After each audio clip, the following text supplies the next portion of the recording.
नमस्कार दोस्तों, welcome to Minds of UPSC, your ultimate solution to all UPSC related queries. देखिए, geography PYQ series चल रही है, उसके अंदर part 1 and part 2 we have already covered. Now this is part 3। Part 3 के अंदर हम 2020 से स्टार्ट करेंगे 2023 तक के जितने भी ज्योग्राफी के अंदर प्रीवियस ईयर्स के अंदर क्वेश्चंस आए हैं वो सब आज हम कंप्लीट करेंगे। चलिए स्टार्ट करते हैं। लास्ट क्लास में मैंने आपको एक होमवर्क दिया था। देखिए ये क्वेश्चन है, लास्ट क्लास में मैंने बताया था, consider the following minerals bentonite, chromite, kyanite, sillimanite in India, which of the following is are officially designated as a major minerals. 1 and 2 4 only, 1 and 3 2 3 and 4 only. तो बताइए, मैंने आपको बताया था माइनर मिनरल्स को अगर आप फाइंड आउट कर लो तो easily you can go for major minerals. तो अगर आपको पता होना चाहिए, जो बेंटोनाइट है, बेंटोनाइट आपने बहुत बार नाम सुना होगा। Bentonite is a minor minerals. Bentonite minor mineral है, इट मीन्स 1 तो होना नहीं चाहिए। 1 अगर नहीं है तो you are left with 4 only and 2 3 and 4 only. तो क्रोमाइट तो कहीं ना कहीं आपको थोड़ा बहुत आइडिया होगा। क्रोमाइट मेजर मिनरल का पार्ट आता है। Correct answer is D, 2 3 and 4 only. देखिए इसके अंदर भी बताया था, बोल्डर, शिंगल, चालकोडेनी पेबल्स, ये कहीं ना कहीं लाइम शेल, कंकर, ये सब जितने भी पार्ट है ये बिल्डिंग मटेरियल का पार्ट है और कहीं ना कहीं ये आपको माइनर मिनरल्स के अंदर आते हुए मिलते हैं। ये central government has already declared. इसके साथ में मुरुम, ब्रिक अर्थ, फुलर अर्थ, बेंटोनाइट, रोड मेटल, रे मट्टी, ये सब भी आपको माइनर मिनरल का पार्ट मिलता है। स्लेट एंड शेल, ये कहीं ना कहीं ये भी आपको माइनर मिनरल का पार्ट देखने को मिलता है। इसके साथ में quartzite, sandstone, when use for purpose for building और for making road metal and household utensil, saltpetre और ऑर्डिनरी अर्थ, ये भी आपको माइनर मिनरल के रूप में देखने को मिलते हैं। इसके साथ में बेंटोनाइट, ये आपको प्लास्टिक क्ले मिल जाती है, 85% आपको क्ले मिनरल मिलता है। क्रोमाइट कहीं ना कहीं क्रोमियम का और है, तो ऑब्वियसली बात है क्रोमियम तो मेजर मिनरल आ जाता है। कायनाइट, सिलिमेनाइट, एंडालूसाइट, ये कहीं ना कहीं आपको एल्यूमिनो सिलिकेट देखने को मिलते हैं। एल्यूमिनो मतलब कहीं ना कहीं एल्यूमिनियम इसके अंदर प्रेजेंट आपको देखने को मिलता है। Next 86 question, consider the following statement. ये पीडीएफ में आपको Telegram channel Minds of UPSC पे शेयर कर दूंगा, आप वहाँ से देख सकते हैं। 86 question, consider the following statement, jet stream occurs in northern hemisphere only. ये तो बिल्कुल गलत है। Only some cyclone develop an eye. देखिए साइक्लोन के अंदर आपको ट्रॉपिकल, टेम्परेट, अलग अलग साइक्लोन्स मिलते हैं। ट्रॉपिकल साइक्लोन में आई बनती है, टेम्परेट पे नहीं बनती। The temperature inside the I of A cyclone is nearly 10 degree centigrade lesser than that of the surrounding. तो 10 डिग्री लेस होती है क्या? नहीं, आपको ये वाला जो है थोड़ा सा हॉट रीजन देखने को मिलता है। तो ये तो गलत हो गया, फर्स्ट वाला भी गलत था, सेकंड वाला सही है, तो it means C only should be the correct. Jet stream occurs in both northern and southern hemisphere. Extra tropical cyclone may not always have an eye, whereas most mature storm have well developed eyes. इसके साथ में warmer not colder, जो अंदर वाला आई आपको देखने को मिलता है वो वार्मर है, ना कि कोल्डर। इसके साथ में देखिए जेट स्ट्रीम की बात करें तो बिल्कुल हाई वेलोसिटी जियोट्रॉफिक स्ट्रीम्स हैं। कहीं ना कहीं ये आपको 7 to 11 किलोमीटर हाइट पे ये फ्लो होती हुई मिलती है। वेरी नैरो 50 to 100 किलोमीटर की इसकी ब्रॉड रहती है और लेंथ में तो आपको बहुत ही ज़्यादा ये हंड्रेड्स ऑफ किलोमीटर्स के अंदर देखने को मिल जाती है। मेंढरिंग, ये कहीं ना कहीं जिस तरीके से रिवर मेंढर करती है उस तरीके से ये भी मेंढर आपको करते हुए मिलती है। ये देखिए ओमेगा ब्लॉक आपको यहाँ पे बनता हुआ मिल रहा है। ये लो प्रेशर, ये हाई प्रेशर। लो प्रेशर रहता है तो ये इस तरीके से यहाँ पे मूव हो जाती है, क्योंकि यहाँ पे देखिए हाई प्रेशर कहाँ पे होता है? पोलर रीजन पे हाई प्रेशर आपको देखने को मिलता है। और लो प्रेशर कहाँ पे रहता है? इक्वेटर तरफ लो प्रेशर आपको मेनली देखने को मिलता है।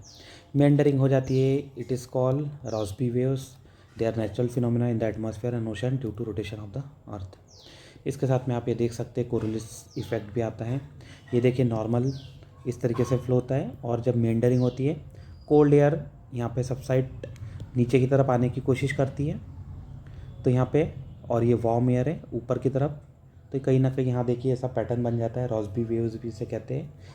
यहाँ पे आपको जो एक ब्लॉक बनता है उसे ओमेगा ब्लॉक भी कहते हैं। इसके कारण यहाँ पे कहीं ना कहीं साइक्लोनिक एंटी साइक्लोनिक एक्टिविटीज़ आपको देखने को मिलती है। जेट स्ट्रीम फ्लो करती है 6 to 9 kilometre above, 10 to 16 kilometre above the ground तक भी आपको ये देखने को मिल जाती है। पोलर आपको एक मिलती है सब ट्रॉपिकल, एक आपको ट्रॉपिकल भी देखने को मिलती है। ट्रॉपिकल जनरली जो है सिर्फ नदर्न हेमिस्फीयर में देखने को मिलती है, वो इंडिया के अंदर भी कहीं ना कहीं अपने साथ में जो क्लाइमेटिक वेरिएशन लेते हुए आती है। अगर आपने जेट स्ट्रीम नहीं करा है तो एक बार जेट स्ट्रीम भी कर लीजिए।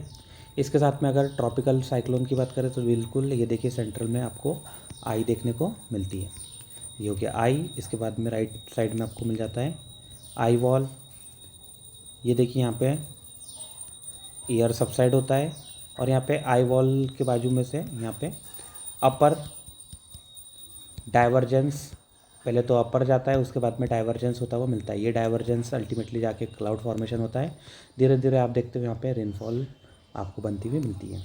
ये आई वॉल, हरिकेन आई, स्पायरल रेन बैंड आपको आजू बाजू देखने को मिल जाएगी। अब आपको पता होना चाहिए इट इज़ 10 डिग्री वार्मर और altitude at an altitude of 12 kilometre. इसके साथ में आप आई वॉल, स्पायरल बैंड, ये सब इसके प्रॉपर्टीज़ आप पढ़ लीजिए। नेक्स्ट क्वेश्चन देखते हैं 87 क्वेश्चन। मोर और लेस मैंने आपको बहुत सारी चीज़ें शेयर कर दी हैं। 87th, with reference to ocean mean temperature, which of the following statement is correct? OMT is measured up to a depth of 26 degree isotherm, which is 129 meter in the southern western Indian Ocean during the January to March. अब देखिए इतनी accurate information दी है। Indian ocean बहुत बड़ा है, हर जगह पे 129 degree का जो आइसोथर्म है वो आपको 129 मीटर पे नहीं मिलेगा। ड्यूरिंग द जनवरी टू मार्च, जनवरी का टेम्परेचर और मार्च के टेम्परेचर में वेरिएशन आता है, तो OMT भी वेरी करेगा। इतना एग्जैक्ट आप कुछ भी कह नहीं सकते हो। Okay, OMT collected during the January March can be use in assessing whether the amount of rainfall in monsoon will be less और more than a certain long term mean. बिल्कुल भाई, सी सरफेस टेम्परेचर को जैसे major किया जाता है वैसा ही OMT आजकल ओशन मीन टेम्परेचर को यूज़ किया जाता है। Ocean mean temperature is the better tool for prediction rather than SST। First वाला तो बिल्कुल आपको गलत देखने को मिल जाएगा, सेकंड वाला यहाँ पे आपको करेक्ट देखने को मिलता है। It should be the B. Move करते आगे, ये देखिए depth of the 26 isotherm is 50 to 100 metre, exact 129 तो होती नहीं है। इसके साथ में कई कई जगह पे 59 मीटर आपको जो साउथ वेस्टर्न इंडियन ओशन की बात करी थी वहाँ पे 59 मीटर देखने को मिलता है। इसके साथ में ocean heat content, ocean mean temperature are important climatic parameter required for atmospheric and ocean studies like cyclone and monsoon prediction and ocean heat transport estimation. इसके साथ में सी सरफेस टेम्परेचर भी होता है। पहले सी सरफेस टेम्परेचर ही यूज़ करा जाता था, लेकिन IITM के जो साइंटिस्ट है उन्होंने बोला OMT should be use as compare to SST। SST का 60% सक्सेस रेट है, OMT हैज़ 80% सक्सेस रेट। इसके बाद में अगर बात करें तो देखिए यहाँ पे ये सब दिया हुआ है 59 मीटर। नेक्स्ट करते हैं 88 question. What is the use of biochar in farming? It can be use as part of the growing medium in vertical farming. Okay, when बायोचार is a part of growing medium, it promotes the growth of nitrogen fixing microorganism. When biochar is a part of growing medium, it enables the growing medium to retain water for a longer time. तो बिल्कुल longer time आपको water तो देखने को मिल ही जाएगा। Easy बात है, obvious ही बात है। ग्रोइंग मीडियम का भी यूज़ होता है। बायोचार मतलब क्या होता है? बायोलॉजिकल जितने भी एलिमेंट है या फिर बायोलॉजिकल जितने कंपाउंड हैं उनको कहीं ना कहीं कंप्रेस करके आपने पैलेट्स के रूप में बना लिया है, तो ये आपको इसके अंदर बायोलॉजिकल एलिमेंट, ऑर्गेनिक कार्बन्स वगैरह देखने को मिल जाते हैं। It means it can be use as a medium for vertical farming. इसके साथ में कहीं ना कहीं ये नाइट्रोजन फिक्सिंग माइक्रो ऑर्गेनिज्म की ग्रोथ को भी प्रमोट करता है। ईजी था, 88 का D should be the correct answer. Charcoal like material produce by heating biomass in the absence of oxygen, biochar. इसके साथ में potential to boost the natural ability of legume to fix nitrogen in the soil, nitrogen fixing micro organism को promote करता है। Can also decrease soil nitrogen emission. इसके साथ में NUE nitrogen use efficiency बहुत ही इंपॉर्टेंट टर्म है। NUE को promote करता है, नाइट्रोजन रिटेंशन को भी एनहांस करता है। इसके साथ में additional information, high carbon fine grain residue रहता है। मॉडर्न पायरोलिसिस प्रोसेस के थ्रू ये प्रोड्यूस होता है। Direct thermal decomposition of biomass in the absence of oxygen. Vertical farming में यूज़ होता है। वाटर होल्डिंग कैपेसिटी हाई रहती है, कार्बन रिच रहता है, soil increase in carbon content. Easy था, ये सब आपको पता होना चाहिए। नहीं पता है तो आप जाइए। Biochar is shown to have increase abundance of mycorrhizal fungi assisting nutrient uptake by plants. Easy है। आपने बायोचार बहुत बार सुना होगा। बायोचार अलग अलग प्रोनाउंस होता है। 89th क्वेश्चन देख लेते हैं। The crop is subtropical in nature, a hard frost is injurious to health. Hard frost injurious बोले तो कॉटन की बात होने लग जा रही है, फिर भी देख लेते हैं। It require at least 210 Frost free days and 50 to 100 centimetre of rainfall for is growth.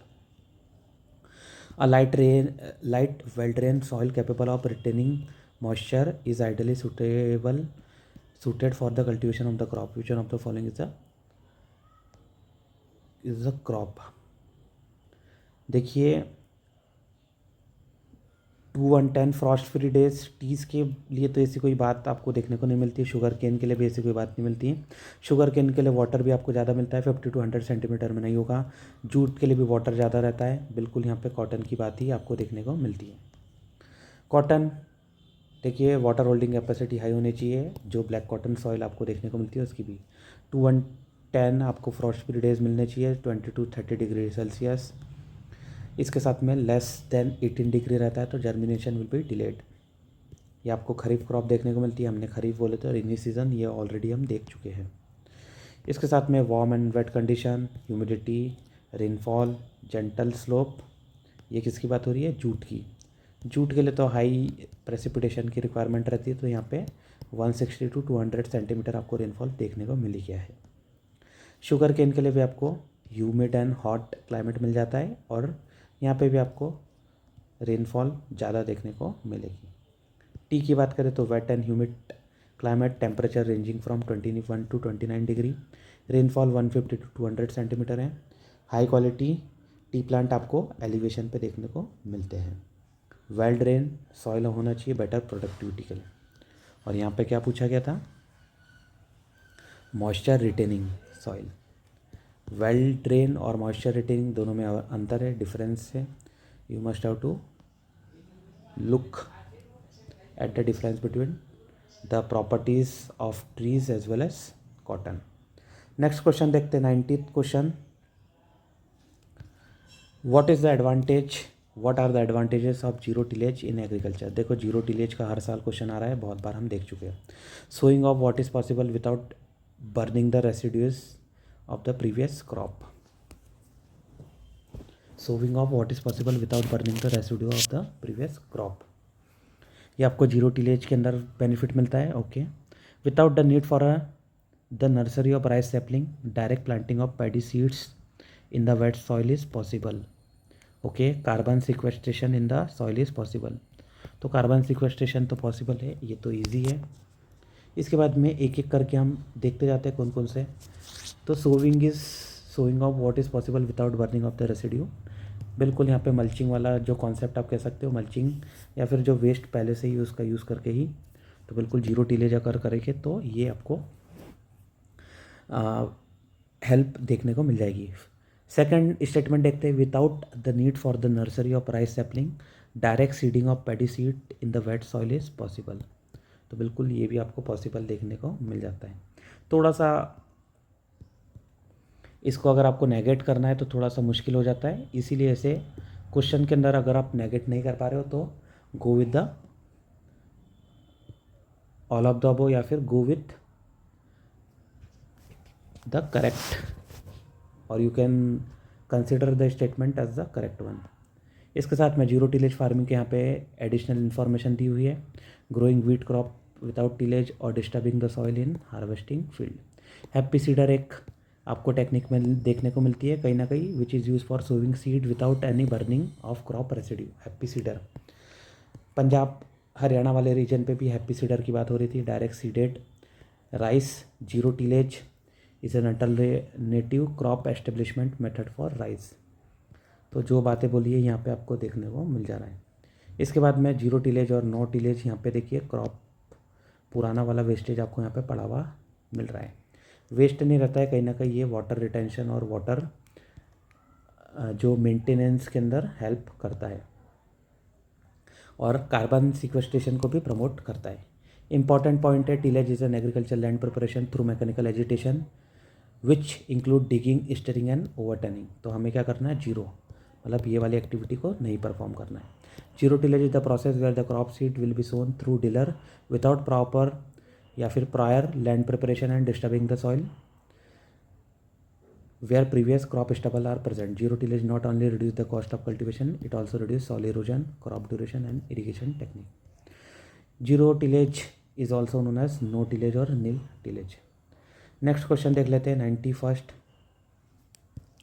What are the advantage of fertigation in agriculture? Fertigation का मतलब होता है फर्टिलाइज़र प्लस इरीगेशन। जब इरीगेशन यूज़ करते हैं उसके साथ में हम फर्टिलाइज़र अगर डाल ले रहे हैं तो वो हो गया fertigation. Fertiliser plus irrigation, controlling the एल्केलिनिटी of irrigation water is possible. Obviously बात है, बिल्कुल यहाँ से कहीं ना कहीं ये तो हो सकता है।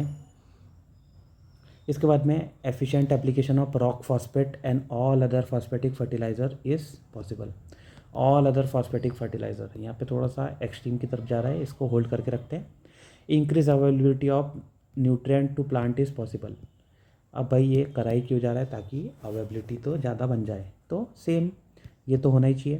Reduction in the leaching of chemical nutrient is possible. भाई इसका बेनिफिट क्या है, तो न्यूट्रिएंट पहुंचना चाहिए, लीचिंग कम होनी चाहिए, ये तो ऑब्वियस ही बात है। 1, 3 एंड 4 तो जाना ही चाहिए। तो 1, 3 एंड 4 तो यहाँ पे आपको ऑलरेडी देखने को मिल गया। सेकंड वाले के अंदर डाउट था, सेकंड वाला गड़बड़ अभी भी लग रहा है। Rock phosphate and all other phosphatic fertiliser is possible, जबकि अगर आप देखोगे रॉक फॉस्फेट वाले गलत हैं, क्योंकि रॉक फॉस्फेट जो है इट इज़ क्या बोल सकते हैं, नॉट सॉल्यूबल इन वाटर। एक बार देख लेते हैं क्या क्या यहाँ पे कंटेंट में लिखा हुआ है। Fertigation is a method of fertilizer application in which fertilizer is incorporated within the irrigation water by the drip system. Easy है, ड्रिप इरीगेशन तो पता ही सबको, कहीं ना कहीं वाटर स्पील जो होता है उसको अवॉइड करता है। ड्रिप बाय ड्रिप वाटर पर ड्रॉप मोर क्रॉप, ऐसी वाली बातें आपने सुनी होगी। वीट कंट्रोल होता है, कट डाउन अल्कलिनिटी, बिल्कुल ये करेक्ट बातें आपको देखने को मिलती है। Urea, potash, highly water soluble fertilizer are available for applying through fertigation. Urea का तो बहुत अच्छा एप्लीकेशन हो जाता है, लेकिन जो है rock phosphate is not soluble and does not suitable, ये आपको ध्यान रखना है।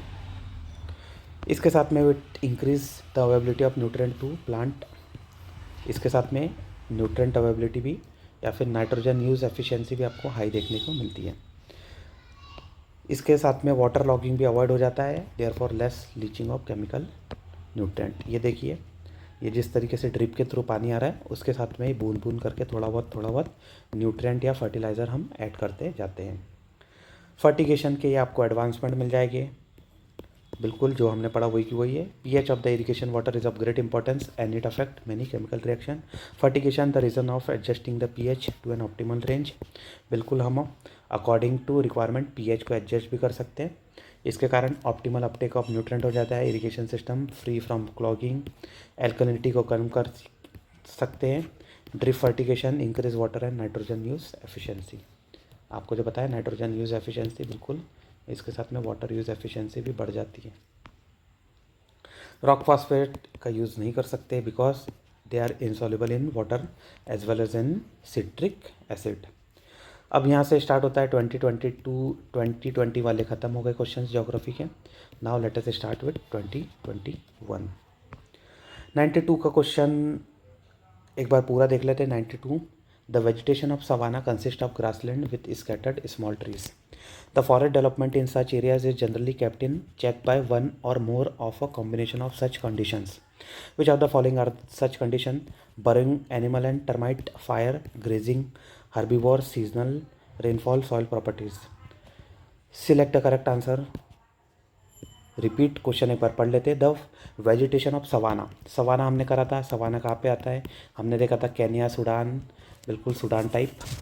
Consist of grassland with scattered small trees, ये तो सभी को पता है। The forest development in such areas generally kept in check by one और मोर और कॉम्बिनेशन ऑफ सम कंडीशन। यहाँ पे बताइए ग्रासलैंड है लेकिन फॉरेस्ट क्यों नहीं बन पा रहा है? There are various reason.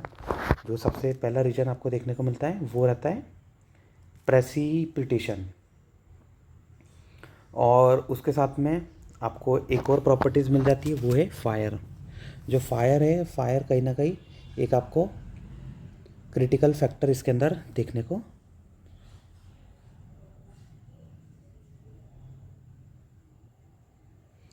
एक मिनट चेक कर लेते हैं। यहाँ पे आपको बाय वन और मोर कॉम्बिनेशन और सच combination 1 and 2, 4 and 5, 2, 3, 4 and 1, 3 and 5। Rainfall तो इम्पॉर्टेंट है, रेनफॉल आना चाहिए, तो ए और डी तो हमारा एलिमिनेट हो गया। 4 and 5, 2, 3 and 4। तो अगर बात करें इसके साथ में हमने देखा फायर भी आना चाहिए, तो फायर अगर आता है और यहाँ पे आ रहा था सॉइल प्रॉपर्टीज़, तो सॉइल प्रॉपर्टीज़ इतना इम्पॉर्टेंट रोल प्ले नहीं करते, प्रेसिपिटेशन का इम्पॉर्टेंट रोल है, और ग्रेजिंग हर्बीवोर्स इनका भी इम्पॉर्टेंट रोल आपको देखने को मिल जाएगा। तो करेक्ट आंसर है सी, बिल्कुल ये देखिए सी आंसर करेक्ट आ रहा है। सवाना, सवाना के अंदर आप देखोगे tropical wet and dry climate या फिर सूडान क्लाइमेट भी आप कहते हैं। यहाँ पे आपको लेस एनुअल रेनफॉल मिलती है, ऑब्वियस सी बात है, रेनफॉल ही सिग्निफिकेंट प्लेयर है। रेनफॉल अगर कम हुआ तो पूरा वहाँ पे ग्रासलैंड हो जाता है, उससे भी कम हुआ तो डेजर्ट हो जाता है या फिर सेमी एरिड रीजन। ज़्यादा हुआ तो डेसिडियस, उसके ज़्यादा हुआ तो सेमी एवरग्रीन, ज़्यादा हुआ तो evergreen. No distinct rainy season like the monsoon, इसीलिए यहाँ पे आपको प्रेसिपिटेशन कम मिलता है। Only 2 season winter and summer, rain occurs in summer. Flood and drought are common. इसके साथ में ग्रेजिंग इंटेंसिटी भी ज़्यादा रहती है क्योंकि टॉल ग्रासेस है, शॉर्ट ट्रीज़ हैं, तो कहीं ना कहीं यहाँ पे आपको जो भी मिलेगी वो कहीं ना कहीं आपको ग्रेजिंग करते हुए मिलेंगे। ये देखिए सूडान टाइप, ये सूडान आ गया। अगर आपको पता हो सूडान कहाँ पे आता है मैप में, तो ये आपको सूडान देखने को मिल गया। इसके साथ में इंडिया में भी आ जाता है, यहाँ पे ब्राज़ील वाले एरिया में भी आ जाता है, यहाँ पे अफ्रीका के सेंट्रल वाले पार्ट कॉन्गो वाले रीजन पे आ जाता है, ऑस्ट्रेलिया का upper part. Bush fire are common in savanna, जैसे आपने ऑस्ट्रेलिया के अंदर बुश फायर मिल जाती है, सेम आपको यहाँ पे बुश फायर सवाना में भी देखने को मिलती है, अफ्रीका वाले सवाना के अंदर। ग्रेजिंग इंटेंसिटी आपको मेजर मिल जाती है। Grazing herbivore do contribute to keep a check on forest. Seasonal rainfall होती है। Soil properties influence the type of savanna and its vegetation but don't contribute to checking it once formed. ठीक है, इतना role तो देखो हर चीज़ का role तो रहेगा, लेकिन इतना क्रिटिकल रोल नहीं रहता है कि एक बार अगर फॉर्म हो गया तो ये कुछ कर नहीं पाता है। ओके, नॉनदलेस समझ में आपको आ चुका होगा।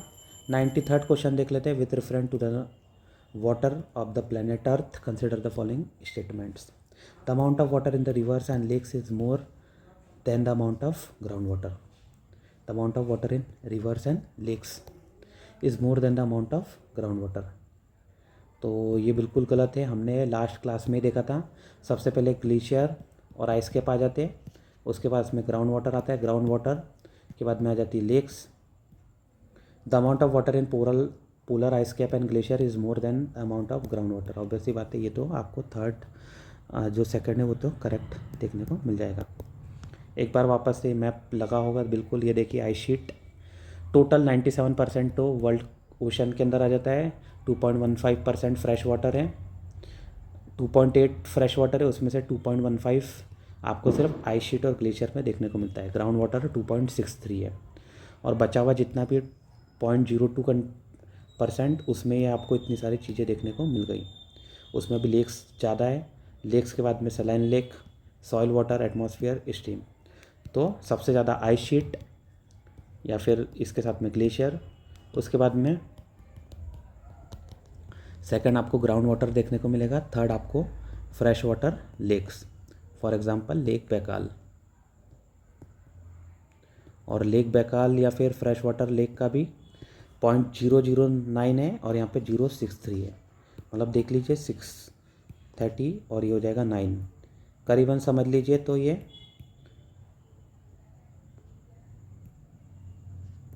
70 टाइम्स ज़्यादा है, 70 टाइम्स ज़्यादा किसके पास में, ग्राउंड वाटर। तो भाई आपको ये ध्यान रखना है।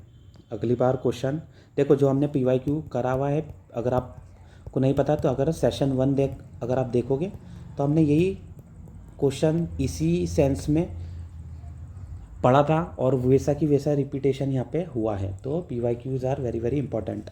आपको तीनों सेशन लगाने हैं। ये लेक्चर 3 है, लेक्चर 1 कर लीजिए, लेक्चर 2 कर लीजिए, भले 2 की स्पीड पे देखिए, 2.5 की स्पीड पे देखिए, लेकिन फटाफट से देख लीजिए। 4 से 5 घंटे में ज्योग्राफी आप फिनिश कर सकते। 94th क्वेश्चन देख लेते। Consider the following statement. Moringa is a leguminous evergreen tree. Okay. Tamarind seed is endemic to South Asia. In India most of the tamarind is collected as a major forest produce. ये तो बिल्कुल correct है। हमने ऊपर minor forest produce भी देखा था, non timber forest produce, जब हमने क्या देखा था, फॉरेस्ट डेवलपर एक्ट जो 2006 वाला था। India export tamarind seeds, tamarind and seeds of moringa. Okay, कहीं ना कहीं करता तो होगा। Seeds of moringa and tamarind can be use in the production of biofuel.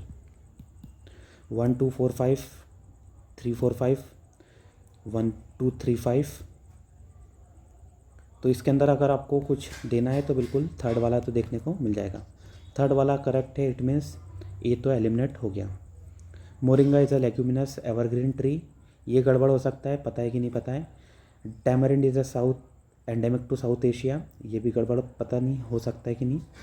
India export tamarind and seeds of moringa, अगर एक सीड भी export कर रहा है तो कहीं ना कहीं एक्सपोर्ट तो हो ही रहा है, तो बिल्कुल ही आपको एक्सपोर्ट होता हुआ। एक सीड भी है तो तीनों 4 जाना चाहिए। 3 4 है, इट मीन्स बी और सी के अंदर कोई ना कोई आंसर होना चाहिए। अब देख लेते हैं, या तो 1 या तो 5। 1 गड़बड़ लग रहा है, थोड़ा सा स्टैटिक है, हमें नहीं पता है। Seeds of moringa and tamarind can be use in the production of biofuel, can be use, तो बिल्कुल कैन बी तो हो ही सकता है। तो उस तरीके से 3 4 5 हमने यहाँ पे करेक्ट देख लिया है। बिल्कुल इसका देखिए करेक्ट आंसर भी आपको बी ही देखने को मिल रहा है। Moringa drumstick, moringa oleifera is a miracle tree. Horseradish tree is a medicinal property बहुत होती है इसके अंदर, आपको बहुत सारे अलग अलग आपको इसके अंदर न्यूट्रिएंट और मिनरल्स देखने को मिल जाते हैं। इट कैन बी एवरग्रीन और semi deciduous because of which it is extensively been grown in semi arid region in India. Semi deciduous ये एवरग्रीन ट्री के साथ में कहो तो कहीं ना कहीं सेमी डेसिडियस भी देखने को मिल जाती है। Therefore statement 1 is not correct, या फिर इसको आप पार्शियल करेक्ट कह सकते हो। टैमरिंड सीड देख लेते हैं। टैमरिंड लेग्यूमिनस ट्री है, ऊपर वाला लेग्यूमिनस ट्री नहीं आता है, ये लेग्यूमिनस नहीं है ना, ये भी आपको याद रखना है, ये लेग्यूमिनस ट्री नहीं है, टैमरिंड लेग्यूमिनस है। Bearing edible fruit that is indigenous to tropical Africa, ये यहाँ पे बोला है साउथ एशिया, तो साउथ एशिया नहीं आएगा, यहाँ पे आएगा अफ्रीका। ओके, इसके साथ में most of the tamarind is collected as a minor forest produce, easy बात है, बिल्कुल ऑब्वियस सी बात है। One of the largest exporter of tamarind and seeds of moringa कौन है, इंडिया, तो ये भी सही है। 1 2 गलत हो गए, 3 4 सही हो गए, और कहीं ना कहीं फिफ्थ वाला भी आप करेक्ट कर सकते हो, बिकॉज कहीं ना कहीं इसका यूज़ ऑफ बायोफ्यूल क्रिएशन में कर सकते हैं। 95th क्वेश्चन देख लेते हैं। The black cotton soil of India has been form due to the weathering of brown forest soil, fissure volcanic rock, granite and schist, shale and limestone. देखिए इसका answer है बी, इसके अंदर कोई डाउट होना ही नहीं चाहिए। Black cotton soil, volcanic activity, अगर आपको पता हो मालवा के अंदर एक्टिविटी हुई थी, मालवा वाला रीजन या फिर आप कैसे हो दक्कन वाला रीजन, वॉल्केनिक रॉक का ही धीरे धीरे आप देखते हो जो वेदरिंग होने से ब्लैक कॉटन सॉइल आपको देखने को मिलती है। Formation due to weathering of this basaltic rock which emerged during the Fisher eruption of the Cretaceous period. The parent material of most of the black soil are the volcanic rock that were formed in the Deccan Plateau, Deccan and the Rajmahal Trap. In Tamil Nadu, gneiss and schist were the parent material. The former are sufficiently deep while the latter are generally shallow. Not so important, just आप देख लीजिए black colour कहीं ना कहीं आपको यह titaniferous magnetic compound जो basalt में मिलता है उससे आया है। Black soil of upland are of low fertility while those in valley are very fertile. जो वैली के अंदर आता है, जैसे आप अगर ऊपर देखोगे यहाँ जाता है विंध्या, यहाँ जाता है सतपुड़ा, दोनों के बीच वाला जो ब्लैक कॉटन सॉइल आ रही है उसके अंदर तो बहुत ही ज़्यादा फर्टाइल आपको रीजन देखने को मिलता है। When dry, it develop cracks and has blocky structure, self plowing capacity. Self plough हो जाता है, इसके साथ में कलर ब्लैक हो जाता है। आयरन और कहीं ना कहीं आप टाइटेनीफेरस, मैग्नेटाइट और आयरन कह सकते हैं, इसके ब्लैक कलर के लिए रिस्पॉन्सिबल है। तमिलनाडु पार्ट ऑफ आंध्र प्रदेश में भी आपको देखने को मिल जाता है, लेकिन वहाँ पे सीस्ट और नीस रिस्पॉन्सिबल होते हैं। केमिकल कंपोजिशन देखें तो alumina, iron oxide, lime and magnesium, potash, phosphate, nitrogen, humus are low, rich in iron and lime. Distribution देखें तो दक्कन लावा वाला एरिया पे महाराष्ट्र, एमपी, गुजरात और आंध्र प्रदेश, तेलंगाना, कर्नाटक, तमिलनाडु में मिल जाता है। यहाँ पे क्रॉप कौन कौन सी होती है तो कॉटन आर द सूटेबल, इसके साथ में jowar, wheat, linseed, tobacco, castor, sunflower, millet आपको ये सब देखने को मिलती है। Rice and sugar cane are equally important. ठीक है, this is all for today, sorry this is all for this question. 96 question देख लेते हैं अभी। किसी को डाउट है अभी तक के कोई भी क्वेश्चंस में तो आप पूछ सकते हो, क्वेश्चंस कमेंट में लिख दीजिए। कोई भी क्वेश्चन में कोई भी उसके स्टेटमेंट भी अगर डाउट हो तो पूछ सकते हो आप। Okay, 96 question. How is permaculture farming different from conventional chemical farming? Permaculture farming discourage monoculture practices, but in conventional chemical farming monoculture practices are predominant. Okay, इसके साथ में conventional chemical farming can cause increase in soil salinity but the occurrence of such phenomena is not observed in permaculture farming. Okay, इसके बाद में बात करें conventional chemical farming is easily possible in such region. Okay, practice of mulching is very important in permaculture farming but not necessarily so in the conventional chemical farming. अब देख लेते हैं कौन कौन से यहाँ पे ऑप्शंस बने हुए, 1, 3, 1, 2, 4, 4 ओनली, 2 and 3। अब धीरे धीरे एक एक को एलिमिनेट करते जाना पड़ेगा और आंसर को डिराइव करना पड़ेगा। ऐसे क्वेश्चन थोड़े से डिफ़िकल्ट हो जाते हैं। Starting from the first statement, permanent या फिर permaculture farming discourage monoculture practices but in conventional chemical farming monoculture practices are predominant. आपको पता है केमिकल फार्मिंग अभी होती है, उसके अंदर मोनोकल्चर को प्रमोट या फिर प्रमोट तो नहीं लेकिन प्रीडोमिनेंट आपको मोनोकल्चर ही देखने को मिलता है। परमानेंट या फिर पर्माकल्चर के अंदर आपको अलग अलग डिफरेंट टाइप ऑफ क्रॉप्स लगाने की बात होती है। बिल्कुल ये तो सही मिल रहा है, यानी इट मीन्स 2 ऑप्शन तो हमारे यहाँ पे एलिमिनेट हो गए। 1 and 3 बचा है, 1, 2 and 4 बचा है, मतलब एक भी कोई करेक्ट मिल गया तो आप उस तरीके से आंसर तक पहुंच सकते हो। Conventional chemical farming can cause increase in soil salinity but the occurrence of such phenomena is not observe in permaculture farming. Okay, बात तो अच्छी बोलिए, होल्ड कर लेते। Conventional chemical farming is easily possible in such region. Okay, इसको भी hold करिए। Practice of mulching is very important in permaculture farming but not necessarily so in the conventional chemical farming. ये बिल्कुल 4th वाला तो सही मिल रहा है, 4th वाला सही मिल रहा है और 1 वाला भी सही है, तो करेक्ट आंसर बी होना चाहिए। 2nd वाला भी देखिए थोड़ा सा पॉजिटिव स्टेटमेंट है। सी 3rd या फिर 3rd स्टेटमेंट के अंदर गड़बड़ लग रही है, is easily possible in such region. जहाँ पे पर्मा कल्चर हम कर रहे हैं वहाँ पे conventional farming is easily possible, तो ये थोड़ा सा डाउट हो सकता है। इसका करेक्ट आंसर बी आपको देखने को मिल जा रहा है। Permaculture is the attempt to best use land so that generation in the future can continue to make use of land in productive manner. Care for earth, care for people, fear, share. इसके अंदर आपको organic farming, agro forestry, integrated farming, sustainable development, applied ecology, ये सभी के कहीं ना कहीं आपको एलिमेंट देखने को मिल जाते हैं। इसके साथ में टोटली इंटीग्रेटेड डिज़ाइन सिस्टम है, that is model on nature. Chemical farming के अंदर आपको केमिकल का यूज़ मिलता है, such as pesticide, herbicide, fungicide, insecticide, fertilizers. Permaculture promote करता है multi cropping and integrated farming system. ठीक है, ये अब इस तरीके से आपको चाहो तो ये देखिए स्क्रीनशॉट ले सकते हो। इससे आप समझ सकते हो किस तरीके से mulching is an important factor in permaculture. Mulching is an important component for promoting maximum efficiency. बहुत बार मल्चिंग बता चुका हूँ मैं। कन्वेंशनल एग्रीकल्चर, कन्वेंशनल जो हमने FAO वाला पढ़ा था उसमें भी मल्चिंग इंपॉर्टेंट फैक्टर थी। इसके अलावा दो भी हमने एग्रीकल्चर वाले चीज़ें पढ़ी है, उसके अंदर mulching has been an important criteria, फिर इम्पॉर्टेंट टेक्निक आप कह सकते हो। आगे बढ़ते 97 क्वेश्चन देख लेते हैं।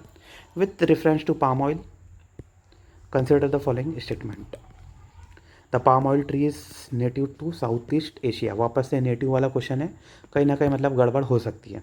The palm oil is a raw material for some industry producing lipstick and perfume. Some industry, तो कोई ना कोई के अंदर पाम ऑयल तो यूज़ हो सकता है। Palm oil can be use to produce biodiesel, बिल्कुल हो सकता है बायोडीजल के लिए अंदर। 2 and 3 should be the correct, तो या तो बी होगा या तो डी होगा। जब भी आप 50-50 में अटक रहे हो तो कुछ ना कुछ आपको वहाँ पे अटेम्प्ट करके आना ही है। इसके बाद में it is native to South east Asia, तो बिल्कुल ये गलत है। ये नेटिव जो है आपको दूसरी कोई कंट्रीज़ देखने को मिलेगी, तो बी तो करेक्ट है। अब देख लेते हैं कौन सी, अगर वो कंट्री होगी तो कौन सी कंट्री है जहाँ से पाम ऑयल आपको नेटिव देखने को मिलता है। They are native to west Africa. Repeat, west Africa के नेटिव आपको देखने को मिल जाते हैं। And grows best in tropical climate with abundant water. Imported into south east Asia in the mid 19th century. इसके साथ में palm sludge oil is a floating residual oil that separated during the initial stage of POME discharge to the ponds. Not so important, आपको इतनी depth में जाने की ज़रूरत नहीं है। इसका यूज़ आप समझ सकते हो, पाम का स्लज ऑयल है, कहीं ना कहीं आपको बायोडीजल के प्रोडक्शन में भी आपको यूज़ होता हुआ मिलता है। इसके साथ में इसकी फ्रेगनेंस और कॉस्मेटिक इंडस्ट्री में भी इसका यूज़ आपको देखने को मिलता है। इंडिया ने क्या क्या स्टार्ट किया, तो national mission on edible oil oil palm, national mission on edible oil palm इन्होंने स्टार्ट किया है। न्यू सेंट्रली स्पॉन्सर्ड स्कीम है, additional 6.5 lakh hectare for oil farm by 2025-26 centrally sponsored scheme है। सेंट्रल सेक्टर नहीं है, सेंट्रली स्पॉन्सर्ड है। आपको पता होना चाहिए सेंट्रली सेक्टर और सेंट्रली स्पॉन्सर में क्या डिफरेंस है। इसके साथ में it involve raising the area of oil palm cultivation to 10 lakh hectare by 2025-26 and 16.7 lakh hectare by 2029 and 30। Additional आपको 6.5 लाख हेक्टर बस ऐड करना है और टोटल कितना ले जाना है, 10 लाख हेक्टर। मतलब अभी 4.5 के आसपास आपको देखने को मिल सकता है। मतलब जब भी स्टार्ट हुई थी तब 4.5 लाख हेक्टर के आसपास होगा। इसके साथ में viability funding, financial assistant viability funding के थ्रू आपको देखने को मिल जाती है। एक वायबिलिटी फार्मूला है, minimum support price type mechanism है। नॉट सो इम्पॉर्टेंट, जस्ट आप चाहो तो देख सकते हो। एम्फेसिस नॉर्थ ईस्ट इंडिया के ऊपर है और इसके साथ में अंडमान एंड निकोबार। इसके साथ में एडिबल ऑयल को प्रमोट करना है, डोमेस्टिक इसका प्रोडक्शन होना चाहिए, इंपोर्ट को कम करना है, डोमेस्टिक रिलायंस बढ़ाना है by 3 time to 11 lakh metric tonne. Raise farmers income, rise in yield and reduction of imports, वही बातें हो गई। In India 94% of the palm oil is use in food product. Oil palm extremely critical to India's edible oil economy. ठीक है, ये तो सब बोल बच्चे ने, ये सब आपको आना चाहिए, ये सब आपको कहीं ना कहीं आपने पहले से पढ़ा हुआ होगा। 98 क्वेश्चन देख लेते हैं। With reference to Indus river system the following 4 river 3 of them pour into one of the which join the Indus direct. Among the following, which one of the such river that join the Indus direct. कुल मिला के ये पूछा गया है जितने भी Indus की ट्रिब्यूटरी हैं उसमें से आप देखिए चार जो है, चार कहीं ना कहीं एक तरीके से चार अल्टीमेटली एक के अंदर मर्ज हो जाती है और वो एक कौन है जो डायरेक्टली इंडस में जाके मर्ज होती है। तो अगर आपको नहीं पता है तो एक बार ये आपको SBRCJI इंडस वाला सबसे आपको ऊपर देखने को मिल जाती है, पाकिस्तान में सीधे जाती है जम्मू कश्मीर लद्दाख वाले रीजन से। SBR इंडस वाटर ट्रीटी में ऊपर के 3 पाकिस्तान के पास गए हैं, नीचे के 3 इंडिया के पास है। ये सब आपको समझ में आना चाहिए, इतना पता होना चाहिए 1960 के अंदर वर्ल्ड बैंक ने ब्रोकर किया था। इसके साथ में चेनाब, झेलम, रावी, सतलुज। भाई या तो हो सकती है सतलुज या तो हो सकती है चेनाब। मैप देखोगे तो और अच्छे से समझ में आपको देखने को मिल जाएगा। इसका करेक्ट आंसर है सतलुज। थोड़ा सा ट्रिकी क्वेश्चन था, आप अगर मैप देखोगे तब आपको समझ में आ जाएगा। ये देखिए ये हो गया सतलुज, ये ब्यास रवि, ये आपको ब्यास तो पहले ही यहाँ पे मर्ज होती हुई मिल गई। यहाँ पे आप देखते हो हरिके वेटलैंड आपको देखने को मिल जाता है, ये वाला जो रीजन आता है Harike wetland. SBR Ravi India को मिली है, चेनाब, झेलम और यहाँ पे आपको ये जो इंडस है ये इसका यूटिलाइजेशन वाटर यूटिलाइजेशन की अथॉरिटी पाकिस्तान को मिली है। ऑल्दो इंडस वाटर ट्रीटी को अभी इंडिया ने टर्मिनेट कर दिया है। इसके साथ में सतलुज और इंडस दोनों बाहर से ओरिजिन होती है और ब्यास, रवि, चेनाब ये आपको हिमाचल प्रदेश से मिलेगी, झेलम जो है जम्मू कश्मीर से मिलेगी। इतना सब आपको पता होना चाहिए। तो अगर देखिए कन्फ्यूजन हो सकता है चेनाब और सतलुज के बीच में, चेनाब और सतलुज के बीच में अल्टीमेटली जो आता है पंजनाद आपको यहाँ पे देखने को मिलता है, 5 रिवर के बीच का आपको ये एरिया देखने को मिलता है, इसीलिए पंजाब या फिर आप कह सकते हैं पंजनाद। ब्यास तो पहले ही हो जाती है, फिर 5 रिवर आती है सतलुज, रावी, चेनाब, झेलम, इंडस, 5 पंजनाद। और ये जो मर्ज करती है इंडस के अंदर, ये चेनाब और सतलुज जब ज्वाइन कर लेती है तो जनरली जो वर्ड यूज़ होता है वो होता है पंजनाद, लेकिन इसको जो कंसिडर किया जाता है वो सतलुज ही कंसिडर किया जाता है। आप ये सब इन्फॉर्मेशन पढ़ लेना कहाँ कहाँ पे इसका ओरिजिन होता है। नंदलेस पंजनाद जॉइन इंडस जो बिल्कुल, तो जो आंसर आना चाहिए सतलुज, आपको इसका आंसर देखने को मिलेगा। कई कई जगह पे आप कंफ्यूज हो सकते हो, चेनाब आएगा या झेलम आएगा। चेनाब और मेनली चेनाब और सतलुज के बीच में ही डाउट हो सकता है। ऑल्दो सतलुज इसका आंसर आपको यहाँ पे देखने को मिल रहा है। झेलम के बारे में, झेलम बताया था मैंने कश्मीर के अंदर ये फॉर्म होती है। चेनाब बताया था हिमाचल प्रदेश लाहौल स्पीति वाले रीजन में फॉर्म होती है। रावी भी मैंने बताया था हिमाचल प्रदेश में। ब्यास भी आपको हिमाचल प्रदेश पीर पंजाल रेंज रोहतांग के पास में आपको देखने को मिलता है। सतलुज जो है मैंने बताया था तिब्बत से ओरिजिनेट होता है, मानसरोवर, राकास लेक, ये सब आपको मोरलेस आप एक एक के बारे में डिटेल में पढ़ सकते हो। ये आपको PDF में शेयर कर दूंगा। इसके साथ में with reference to India Didwana, Kuchaman, Sargol and Khatu. Didwana, Kuchaman, Sargol and Khatu are the names of glacier, mangrove lake, Ramsar site, saline lake. अगर आपको पता हो दिदवाना एक, जहाँ तक मुझे याद है मिडिल पैलोलिथिक साइट भी है, इसके साथ में नियोलिथिक के अंदर भी एविडेंस आपको दिदवाना के अंदर मिल जाते हैं। पैलोलिथिक साइट आपको मिल जाती है दिदवाना, तो दिदवाना कहीं ना कहीं आपको राजस्थान वाले एरिया में मिलती है। राजस्थान में ग्लेशियर तो नहीं हो सकता, मैंग्रोव भी नहीं हो सकता। रामसर साइट आपने नहीं सुना है, इतने सारे नाम रामसर अगर होता तो पता होगा। इसके साथ में आपने सुना है खाटू, खाटू श्याम। खाटू श्याम कहीं ना कहीं आप राजस्थान में जाओगे तो कहीं ना कहीं वहाँ पे आपको सेलाइन लेक देखने को मिलती है। तो तीनों एलिमिनेट हो गए, इट मीन्स सेलाइन लेक आपको इसका आंसर देखने को मिलता है। Playas are the small lake with flat floors and drain basin in which water collect after rain and evaporate quickly are called playas. Didwana, Kuchaman, Sargol, Khatu ये सब आपको कहीं ना कहीं प्लाया देखने को मिलते हैं। दिदवाना फेमस भी है सिमिलर टू यहाँ पे सांबर लेक भी आपको देखने को मिलता है। कुचामन कहीं ना कहीं ये आपको नागौर डिस्ट्रिक्ट में मिलता है। इसके साथ में ये देख लीजिए सांबर लेक आपको यहाँ पे राजस्थान में अजमेर और जयपुर के बीच में मिल जाती है। Largest inland salt water lake in India है, आपको ये देखने को मिल जाती है। जीरोफाइटिक टाइप है, xerophytic because semi arid arid वाला रीजन आ जाता है। माइग्रेटरी स्पीसीज है, यहाँ पे आपको ये सब चीज़ें आप देख सकते हो। लार्जेस्ट सॉल्ट मैन्युफैक्चरिंग यूनिट आपको यहाँ पे मिल जाती है। नेक्स्ट क्वेश्चन देखते हैं 100। Consider the following rivers Brahmani, Nagavali, Suvarnarekha, Vamsadhara. Important है Brahmani, Nagavali, Suvarnarekha, Vamsadhara. Which of the above rise from the Eastern Ghat. Brahmani, Nagavali, Suvarnarekha and Vamsadhara. थोड़ा सा ट्रिकी क्वेश्चन है। अगर आपने क्या बोल सकते हैं रिवर्स को अच्छे से नहीं करा है तो डिफ़िकल्ट आपके लिए ये क्वेश्चन हो जाएगा। देखिए ब्राह्मणी तो आपको ऊपर ओरिजिन होती हुई मिलती है। अगर बात करें तो शायद जहाँ तक है ये झारखंड वाले एरियाज के अंदर मेनली अगर आप इसका ओरिजिन पॉइंट देख सकते हैं तो ब्राह्मणी तो नहीं मिलेगा। सुवर्ण रेखा जो है, सुवर्ण रेखा भी कहते हैं, इसके अंदर आपको गोल्ड के डिपॉजिट्स मिल जाते हैं। ये कहीं ना कहीं वेस्ट बंगाल और उड़ीसा की बॉर्डर पर है। ईस्टर्न घाट के अंदर से फ्लो नहीं होती है, मतलब ओरिजिन नहीं होती है।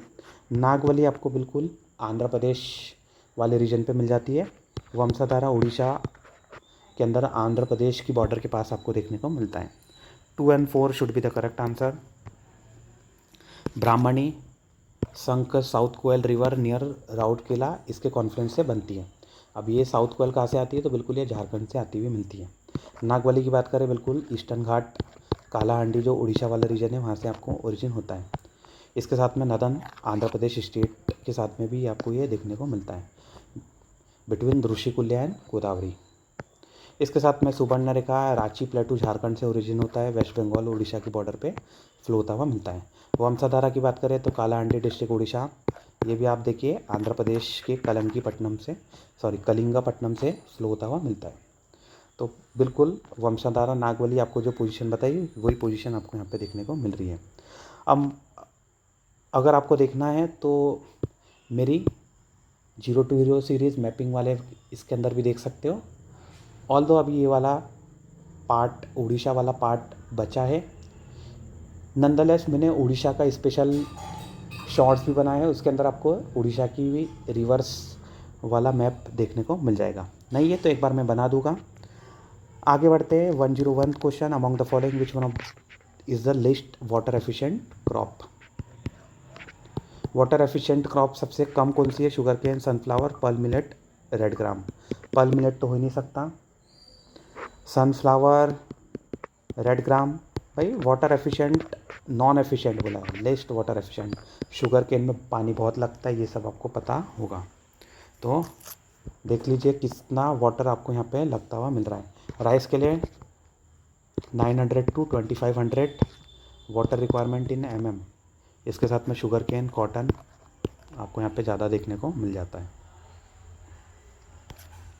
ये सब आप देख लेना।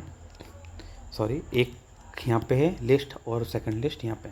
बनाना, सिट्रस, पाइनएप्पल इसके अंदर भी आपको ज़्यादा देखने को मिलता है। ये सब आप देख लीजिए। Sugar cane belong to Poaceae family of true grasses, ये सब इसके प्रॉपर्टीज़ दी हुई है। Deep loamy soil, deep rich loamy soil की रिक्वायरमेंट है। इसके साथ में क्रॉप वाटर नीडेड 1500 to 2500 या फिर 150 से 250 सेंटीमीटर रेनफॉल की requirement. Drought sensitivity is very high, sugar cane should be the correct answer and is the correct answer. Next question है 102। Consider the following statement. In the tropical zone the western section of the oceans are warmer than the eastern section owing to the influence of trade winds। Trade winds आती है, trade winds को easterly कहा जाता है। इसके कारण क्या होता है? Western section of the ocean are warmer, eastern section जो है cooler. In the temperate zone westerlies make the eastern section of ocean warmer than the in the temperate zone westerly make the eastern section of the ocean warmer than the western section. तो ये which of the correct statements are correct. बताइए भाई, देखो पहला वाला तो correct है बिल्कुल, इसके साथ में अगर आप देखोगे सेकंड वाला भी बिल्कुल करेक्ट है, तो correct answer is answer C. Trade wind, बिल्कुल ये एल नीनो सदर्न ऑसिलेशन आपने सुना हो, बिल्कुल ट्रेड विंड जो है अपर वार्म वाटर, जो ट्रॉपिकल वार्म वाटर है उसे पैसिफिक के वेस्ट में लेके जाती है। वेस्टर्लिस की बात करें तो वेस्टर्लिस भी आपको सिमिलर पैटर्न देखने को करता हुआ मिलता है। ये देखिए वेस्टर्लिस किस तरीके से जा रही है और ट्रेड विंड किस तरीके से जा रही है। नेक्स्ट है 103rd question, leaf litre decomposes faster than any other biome and as a result the soil surface is often almost bare. Apart from trees, the vegetation is largely composed of plant form that reach up into a canopy vicariously by climbing the trees or growing as epiphyte rooted on the upper branches of tree. This is the most likely description of, भाई इसको तो पढ़ना भी नहीं है, 3 बार इसको कर चुके क्वेश्चन को, PYQ के अंदर ऑलरेडी आ चुका है। कॉनिफेरस नहीं है, ड्राई डेसिडस नहीं है, मैंग्रो नहीं है, ट्रॉपिकल रेन फॉरेस्ट या फिर equatorial forest near the equator. वही की वही बातें हो गई है। चाहो तो इसका स्क्रीनशॉट ले लो, ये लीजिए स्क्रीनशॉट आपके लिए लगा दिया, वही बातें हैं, आप चेक कर लेना। ये देखिए कैनोपी आ गया, यहाँ पे लेयर आ गया, एपीफाइट आ गया।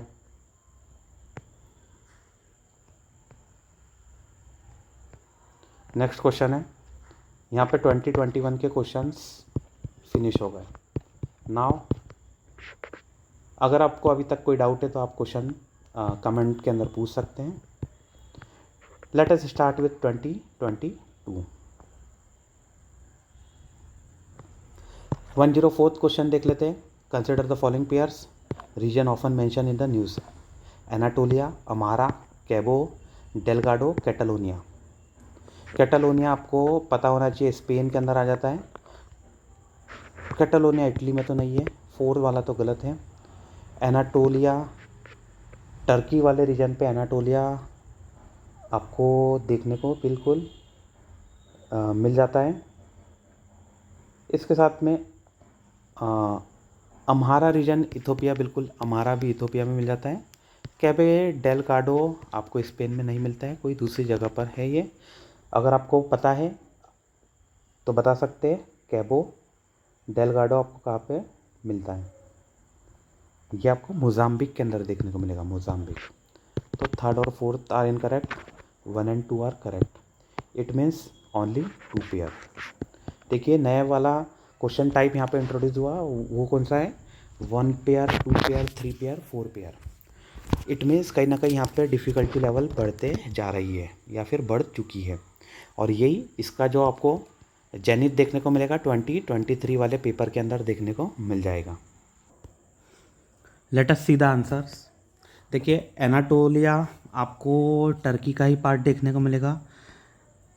ये अगर आप ये इसको एनाटोलियन रीजन भी कहा जाता है, और राइट में आपको आर्मेनियन हाईलैंड, आर्मेनिया वाला रीजन आ जाता है। Black Sea, surrounded by Black Sea, और यहाँ पे आपको ईस्टर्न एजियन से, Eastern part of Aegean Sea भी आप इसे कह सकते हो। अम्हारा की बात करें तो नॉर्दर्न इथोपिया के अंदर आपको ये देखने को मिल जाता है, अम्हारा नेशनल रीजनल स्टेट। ये देख लीजिए इथोपिया, ये हॉर्न ऑफ अफ्रीका आ गया, यहाँ पे आपको इथोपिया के अंदर Amhara region, 1/4 of the country's population आपको यहाँ पे बिलोंग करती है। Cabo Delgado a province in Mozambique. ये देखिए कैबो डेलगाडो मोजाम्बिक के अंदर आपको देखने को मिल जा रहा है। कैटलोनिया, ये जो है स्पेन से अलग होने की बातचीत हो रही थी, तो ये कैटलोनिया आप उससे भी याद कर सकते हो, स्पेन और ये कैटलोनिया। ऊपर आ जाता है फ्रांस, इसके बाद में यहाँ पे आ जाता है, ये कौन सी कंट्री कोई बता सकता है, पोर्टुगल। नेक्स्ट क्वेश्चन देखते थे 105, which one of the lakes of West Africa has become dry और turn into a desert. West Africa की कौन सी ऐसी लेक है जो ड्राई हो गई और turn into desert. Lake Victoria, इसके बाद में lake Faguibine, lake Oguta, lake Volta. West Africa में लेक विक्टोरिया तो नहीं आता है, लेक विक्टोरिया वाइट नाइल मिलती है, यहाँ से ओरिजिन होती है। आपको रवांडा उगांडा वाले रीजन पे देखने को मिल जाती है, ये तो नहीं है। Lake Faguibine, lake Oguta, lake Volta. थोड़ा सा यूनिक क्वेश्चन भी है, ऐसा जनरली यूपीएससी पूछता नहीं है, और ये डिफ़िकल्ट आप क्वेश्चन भी इसे कह सकते हो। देखो हमने भी इतना पढ़ने के बावजूद एक ही क्वेश्चन या फिर एक ही ऑप्शन एलिमिनेट कर पा रहे, 3 ऑप्शन एलिमिनेट नहीं कर पा रहे। इसका करेक्ट आंसर है फेगुइबिन। इट मीन्स कहीं ना कहीं ऐसे क्वेश्चन को अगर आप ड्रॉप कर सको तो बहुत अच्छी बात है। या फिर अगर 50-50 वाले चांसेस है, 50-50 वाले में आपको एक कोई के साथ जाना चाहिए, लेकिन जब आप सिर्फ एक ही एलिमिनेट कर पा रहे हो तो वहाँ पे फिर थोड़ा सा क्रॉस क्या बोल सकते हैं, रेट या फिर कॉस्ट बेनिफिट रेशियो को ध्यान में रखते हुए आपको काम करना है। लेक फेगुइबिन आपको माली के अंदर मिल जाता है। माली आपको देखिए यहाँ पे मॉरिशियाना माली, यहाँ पे चैड वगैरह आगे देखने को मिल जाएगा। सॉरी, यहाँ पे नाइजर आ जाता है, इसके बाद में चैड आ जाता है। यहाँ पे नाइजीरिया, ये आपको लेक फेगुइबिन देखने को मिल जाती है। एंटायरली ड्राई हो गई और डेजर्ट के अंदर ये कन्वर्ट हो गई। डेजर्ट कौन सा है, यहाँ पे आपको सहारा मिल जाता है। लेक विक्टोरिया युगांडा, आपको बताया था युगांडा, केन्या, टंजानिया, कट KUT से भी याद कर सकते हैं। यहाँ पे से वाइट नाइल निकलती है। इसके बाद में अगर बात करें तो ये देखिए लेक विक्टोरिया, उगांडा, रवांडा थोड़ा सा राइट हो गया, KUT। इसके साथ में ओगुटा, नाइजर के अंदर आपको ओगुटा लेक, सॉरी नाइजीरिया के अंदर आपको ओगुटा लेक देखने को मिल जाती है। ये नाइजीरिया हो गया, ये ओगुटा लेक। लेक वोल्टा की बात करें तो लेक वोल्टा कहीं ना कहीं आपको घाना के अंदर देखने को मिल जाती है, घाना। और इसके बाद में यहाँ पे आपको लेक वोल्टा इसके अंदर देखने को मिलेगा। नंदलेस आपको गंडीकोटा, नेक्स्ट क्वेश्चन देख लेते हैं 106। Gandikota Canyon of south Asia was created by which of the following reverse. मैंने प्रीवियस क्लासेस में आपको गंडीकोटा कैन्यन के बारे में बता भी दिया था। पेन्नार इसका करेक्ट आंसर आपको देखने को मिल जाएगा। Gandikota grand, it is also known as grand canyon of India. Pennar river जो कर्नाटक से ओरिजिन होती है, हम देखा भी था कौन सी जगह से ओरिजिन हो रही है, नंदीगढ़, नंदीदुर्ग नाम से आपको हिल्स देखने को मिल जाएगी। इसके बाद में आंध्र प्रदेश से होते हुए बे ऑफ बंगाल के अंदर ये चली जाती है। ये देखिए इस तरीके से आपको गंडीकोटा कैन्यन देखने को मिल जाएगा। ये बिल्कुल नंदी हिल्स, मैंने जो बताया था बिल्कुल नंदी हिल्स है। चिक्काबल्लापुरा डिस्ट्रिक्ट कर्नाटक के अंदर है। ये अगर कहा जाए तो बेंगलुरु से आपको नॉर्थ डायरेक्शन में देखने को मिल जाता है। ये देखिए बिल्कुल आ गया बेंगलुरु, यहाँ पे north Nandi hills. Pennar river आपको मिल गई, ऊपर आ जाती है कृष्णा, यहाँ पे नीचे आओगे तो ये आ जाती है पालार रिवर। ठीक है, आपको ये पता होना चाहिए। आगे बात करते हैं 107 question. Consider the following pairs, नामचा परवा, नंदा देवी, नोकरेक। गढ़वाल हिमालय, कुमाऊं हिमालय, सिक्किम हिमालय। नामचा परवा गढ़वाल का पार्ट आता है क्या, नामचा परवा बताइए। इसके बाद नंदा देवी, कुमाऊं हिमालय, नोकरेक। नोकरेक जो आता है सिक्किम हिमालय का पार्ट। नोकरेक आपको अगर पता हो तो मेघालय के अंदर आता है, तो सिक्किम हिमालय का पार्ट तो ये नहीं होना चाहिए। हमने इसको कैसे याद करा था, नोकरेक, नो रोक टोक, मेघालय में पानी की कोई रोक टोक नहीं है, इसके लिए यहाँ पे चिरापुंजी सबसे हाईएस्ट रेनफॉल मिलती है। तो थर्ड वाला तो एलिमिनेट हो गया। We are left with 2 and 1 and 2। 2 तो करेक्ट है, नंदा देवी कुमाऊं हिमालय के अंदर आ जाता है। नामचा बरवा क्या गढ़वाल हिमालय के अंदर आता है, तो ये नामचा बरवा जो आता है बहुत ही, अगर बात करें तो यहाँ से आपको इंडस रिवर टर्न होती हुई मिलती है। तो ये आपको गढ़वाल वाली हिमालय में तो नहीं मिलता है। गढ़वाल हिमालय कहाँ पे आ जाता है, उत्तराखंड के अंदर। अगर मैप देखेंगे तो अच्छे से समझ में आएगा। इसका करेक्ट आंसर होना चाहिए 2 ओनली। एक बार नामचा बरवा बता देता हूँ। जैसे इंडस और ब्रह्मपुत्र दोनों रिवर टर्न लेती है, इंडस जो टर्न लेती है नामचा बरवा से आपको ये टर्न लेती हुई मिलती है। इसी साथ सॉरी इंडस और ब्रह्मपुत्र दोनों टर्न लेती हुई मिलती है। इंडस जो आपको देखने को मिलेगी वो नंगा पर्वत के आसपास वाला जो रीजन है वहाँ से टर्न लेती है, और जो ब्रह्मपुत्र है वो नामचा बरवा है जो आप कह लीजिए तिब्बत और अरुणाचल की बॉर्डर के पास में आपको मिलता है, वहाँ से यू टर्न लेती है। इससे आप कह सकते हैं great bend of the Yarlung Tsangpo river. और गढ़वाल हिमालय तो उत्तराखंड में आता है, तो कहीं ना कहीं ये तो बहुत ही अलग हो गया। ये हो गया नामचा बरवा। ये देखिए ये गढ़वाल हिमालय, अगर आपको बताऊँ ये वाला जो रीजन आ गया यहाँ पे गढ़वाल हिमालय आपको देखने को मिल जाता है। ठीक है, ये नंदा देवी की बात करें, नंदा देवी आपको यहाँ देखिए उत्तराखंड के अंदर ही नंदा देवी मिल जाता है। कुमाऊं हिमालय का ये पार्ट है, इसके साथ में नोकरेक आपको ये मेघालय प्लेटू का पार्ट मिलेगा। यहाँ पे ये नोकरेक यहाँ पे मिलेगा। सिक्किम यहाँ पर है, नोकरेक यहाँ पर है।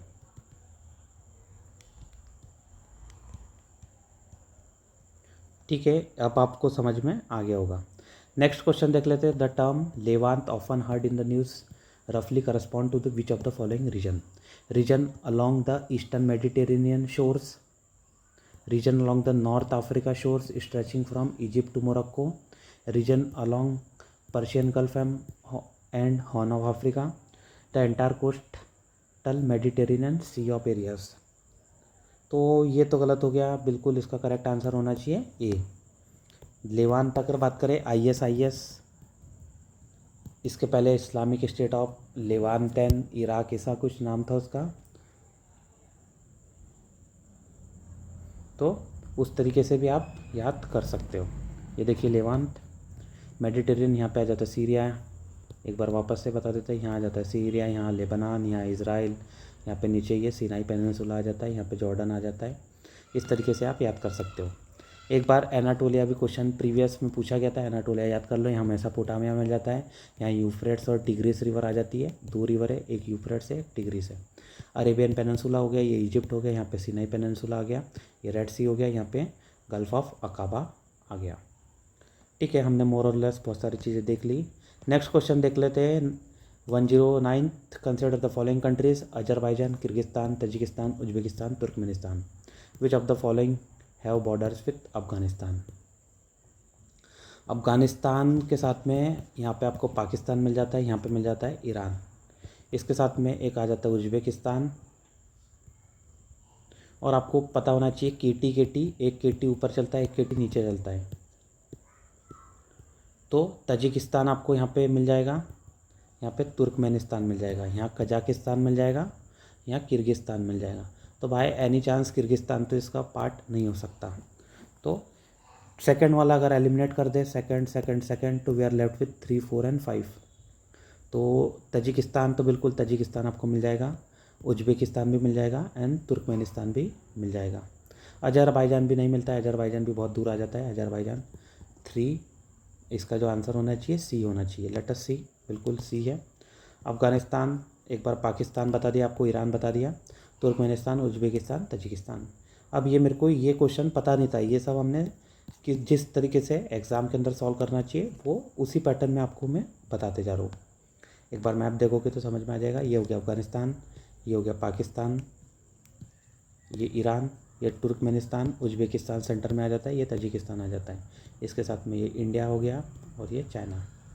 चाइना के साथ में भी अफ़गानिस्तान की बॉर्डर आ रही है, इंडिया के साथ में भी बॉर्डर आ रही है। नेक्स्ट क्वेश्चन है 110। With reference to India consider the following statements. Monazite is a source of rare earth. Okay, monazite contain thorium, बिल्कुल थोरियम है। Monazite occurs naturally in the entire coastal sand of in India. Entire coastal sand, हर coastal sand के अंदर ये आपको monazite मिल जाएगा। ऐसा नहीं लग रहा फारफेच है ये? तो थर्ड वाले को डाउट है, थोड़ा सा इसको होल्ड करके रखिए। In India the government bodies only can process and export monazite. भाई गवर्नमेंट बॉडी है, प्राइवेट तो ऐसा कुछ करेगा तो कहीं ना कहीं थोरियम का यूज़ कर लेगा, फिर उसका यूज़ वो इलीगल, मतलब कहीं ना कहीं वो रेडियो एक्टिव सब्सटेंस है तो उसका यूज़ इलीगल, या फिर जो ऐसी एनिमी कंट्री है उसके साथ में कुछ ना कुछ शेयरिंग वगैरह हो सकती है, इसीलिए गवर्नमेंट ही इसको कंट्रोल करती है। तो फोर्थ वाला सही होना चाहिए लॉजिकली। सेकंड वाला तो बिल्कुल लॉजिकली परफेक्ट ही है, इतना तो सबको पता ही है। तो फर्स्ट वाला चला गया यहाँ से, 2 और 4 होना चाहिए, तो 2 और 4। थर्ड वाला तो मेरे हिसाब से एंटायरली लिखा है, एंटायर तो बिल्कुल गलत है, तो 3 वाला गलत हो गया। तो 3 वाला ही अगर आप गलत कर लेते हो तो आर लेफ्ट विथ ओनली 1, 2 और 4। देख लेते हैं आंसर, बिल्कुल बी सही है। Monazite one of the beach sand mineral है, rare earth like lanthanum, cerium, neodymium, ये कहीं ना कहीं आपको रेयर अर्थ मिल जाता है। It contain thorium which is a prescribed substance, the list of which is revise in 2006 under the atomic energy act. It means कहीं ना कहीं ये इसका रेगुलेशन होता है और सिर्फ गवर्नमेंट का ही रूल रहता है इसको प्रोसेस करने के और इसको डिराइव करने के लिए। Monazite does not occur in the entire coastal sands of India. Tirunelveli, Thoothukudi, Kanyakumari यहाँ पे आपको देखने को मिल जाती है।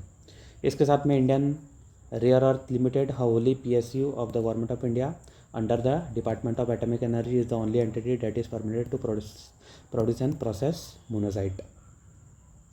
ठीक है, यहाँ पे आपको थोरियम बेस्ड जो हमारा न्यूक्लियर सिस्टम है, थर्ड स्टेज है, उसके अंदर इसका यूज़ आपको देखने को मिलता है। नेक्स्ट क्वेश्चन देख लेते हैं 111। In the northern hemisphere the longest day of the year normally occurs in the northern hemisphere the longest day. ये आपको पहले भी हमने करा था, जो योगा डे से मैंने आपको बताया था, आर्कटिक ओशन के अंदर डज नॉट सेट, वो वाला कॉन्सेप्ट हमने देखा था। फर्स्ट ऑफ द 21 जून की बात हो रही है ना, तो first half of the month of June नहीं मिलता है, second half of the month of June okay, first half the July, second half July, तो ये बिल्कुल 21 जून भी यहाँ पे देखने को मिल जाता है। इसको हमने अलग अलग तरीके से भी याद करा था। ये देखो आपको 3-3 महीने का भी बताया था मैंने स्लॉट। ये तो जून में आपको एक क्या बोल सकते हैं समर सॉलिस्टिस मिल जाएगा, और यहाँ पे दिसंबर में विंटर सॉलिस्टिस, और यहाँ पे ये इक्विनॉक्स मिल जाता है, यहाँ पे भी इक्विनॉक्स। 3-3 महीने का ये आपको जर्नी देखती है। यहाँ पे ट्रॉपिक ऑफ कैंसर पे रहता है, यहाँ पे आप ट्रॉपिक ऑफ कैप्रिकॉर्न पे रहता है, और फिर इसके अलावा यहाँ पे इक्वेटर पे रहता है, यहाँ पे भी इक्वेटर पे रहता है। अब ये क्या बोल रहा हूँ मैं, अगर आपको नहीं पता है तो प्रीवियस सेशन देखिए, उसके अंदर आपको समझ में आ जाएगा। आगे बात करते हैं 112। देखिए थोड़ा सा डिफ़िकल्ट बनाया है question. Consider the following state Andhra Pradesh, Kerala, Himachal Pradesh, Tripura. How many of the above are generally known as tree producing state. ये थोड़ा सा ट्रिकी क्वेश्चन है, और यूपीएससी ने भी गड़बड़ करी थी, क्योंकि अब टी अगर स्मॉल प्रोडक्शन स्मॉल लेवल पे भी हुआ तो कहीं ना कहीं टी प्रोड्यूसिंग स्टेट तो हम कह ही सकते हैं। देखिए आंध्र प्रदेश के अंदर अराकू वैली रहती है, वहाँ पे आपको टी प्रोडक्शन मिल जाता है। केरला में भी होती है, हिमाचल प्रदेश में थोड़ी बहुत टी प्रोडक्शन होती है, त्रिपुरा में भी आपको देखने को मिल जाएगी। तो ऑल 4 स्टेट इस हिसाब से आंसर होना चाहिए। यूपीएससी ने ऐसा ही सोच के ऑल 4 स्टेट दिए हैं। Nonetheless major tree producing state आपको आसाम मिल जाएगा, दार्जिलिंग हिल्स, जलपाईगुड़ी और वेस्ट बंगाल। तमिलनाडु, केरल दिख जाता है। इसके अलावा apart from it Himachal Pradesh, Uttarakhand, Meghalaya, Andhra Pradesh, Tripura are also tea producing state in the country. ठीक है, आसाम जो है वर्ल्ड का लार्जेस्ट प्रोड्यूसर ऑफ टी भी है। इसके साथ में आप इसके बारे में जो भी क्लाइमेटिक कंडीशन है ये हम पहले भी पढ़ चुके हैं, वापस से आप पढ़ लेना। रेनफॉल 150 सेंटीमीटर, जो टेम्परेचर है 15 डिग्री के आसपास होना चाहिए, फ्रॉस्ट फ्री क्लाइमेट होना चाहिए, वेल ड्रेन सॉइल होना चाहिए, ट्रॉपिकल और सब tropical climate is suitable. Next question देख लेते हैं 113। Consider the following pairs reservoir और स्टेट। घाट प्रवाह तेलंगाना के अंदर, तो घाट प्रवाह तो कहीं से कहीं तक तेलंगाना मेरे हिसाब से नहीं होना चाहिए। Let us hold. Gandhi Sagar, बिल्कुल गांधी सागर आपको मध्य प्रदेश में ही मिलता है। गांधी सागर की बात करें तो ये आपको चंबल वाले एरिया में, जो अगर आप करें मंदसौर नीमच वाला जो डिस्ट्रिक्ट आती है, अगर आप एमपी वाले हो तो थोड़ा बहुत आइडिया होगा, या फिर राजस्थान वाले। अदरवाइज नंदलेस आपको गांधी सागर आपको चंबल वाले रीजन पे देखने को मिल जाती है, चंबल रीजन। इंदिरा सागर आंध्र प्रदेश, इंदिरा सागर आंध्र प्रदेश में ये भी नहीं आता। इंदिरा सागर तो बिल्कुल आपको ओमकारेश्वर एमपी के अंदर मिल जाता है, खंडवा डिस्ट्रिक्ट आती है, तो ये भी गलत होना चाहिए।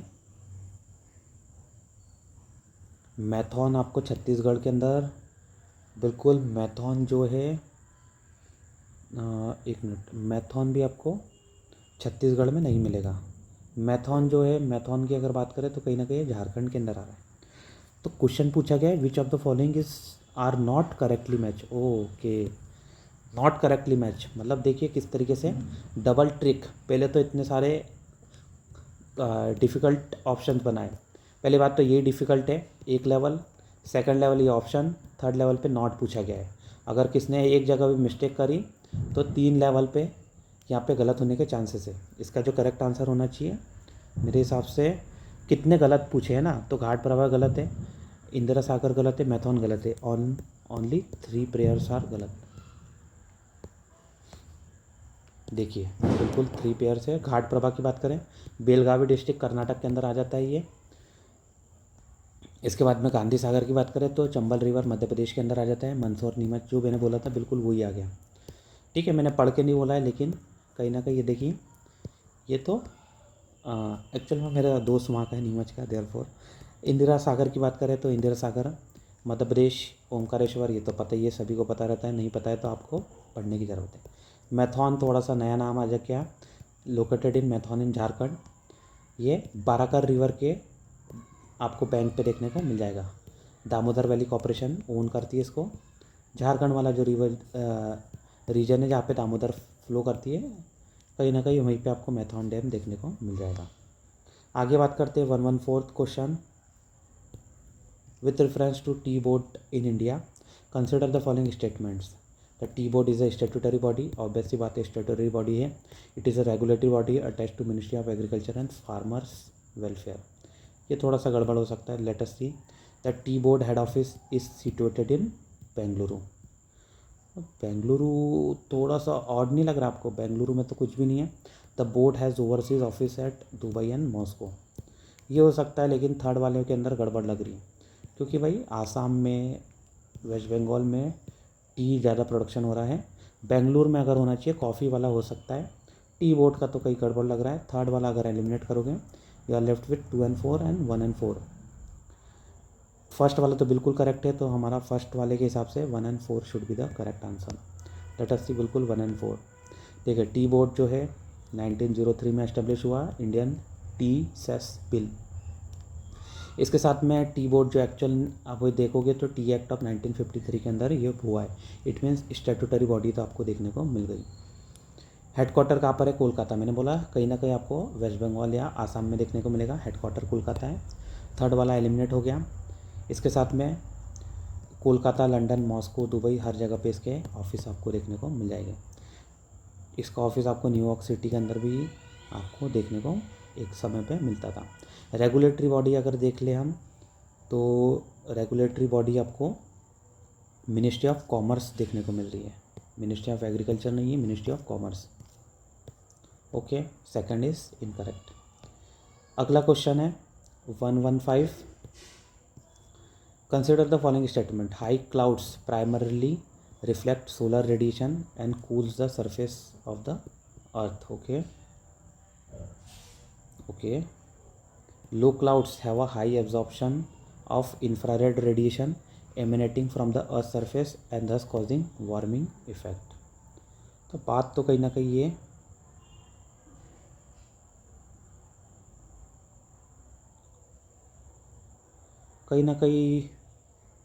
बात तो करेक्ट भी हो सकती है, इनकरेक्ट भी हो सकती है। थोड़ा सा डेप्थ में जाके इसको देखना हमें पड़ेगा। तो अगर बात करें तो कहीं ना कहीं ये इन्होंने क्या करा है, यूपीएससी जो गेम खेलता है वो स्वैपिंग इधर से उधर कर देता है, इंटरचेंज कर देता है। तो ये भी गलत है, ये भी गलत है। अगर हाई क्लाउड की बात करें, देखिए हाई क्लाउड, ये देखिए बिल्कुल डी आंसर आ रहा है, मतलब दोनों गलत है, neither one not to.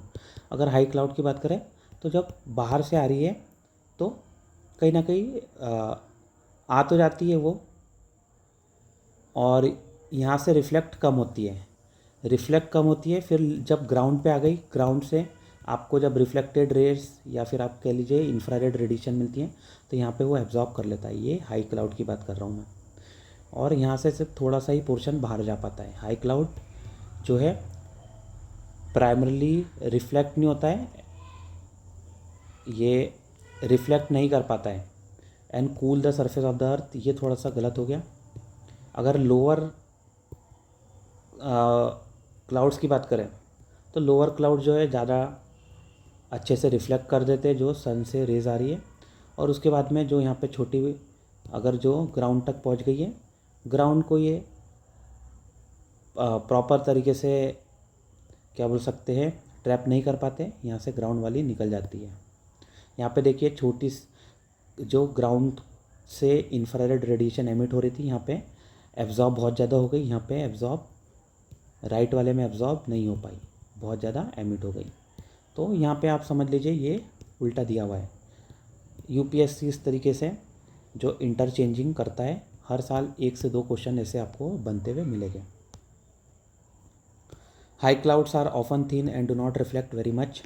High clouds are not good at reflecting short wave, but they are very good at blocking long waves. This also trap heats. Thus high clouds will cause the warming of the earth's surface. Low clouds are excellent reflector, but they do not stop the long wave energy from escaping to escape.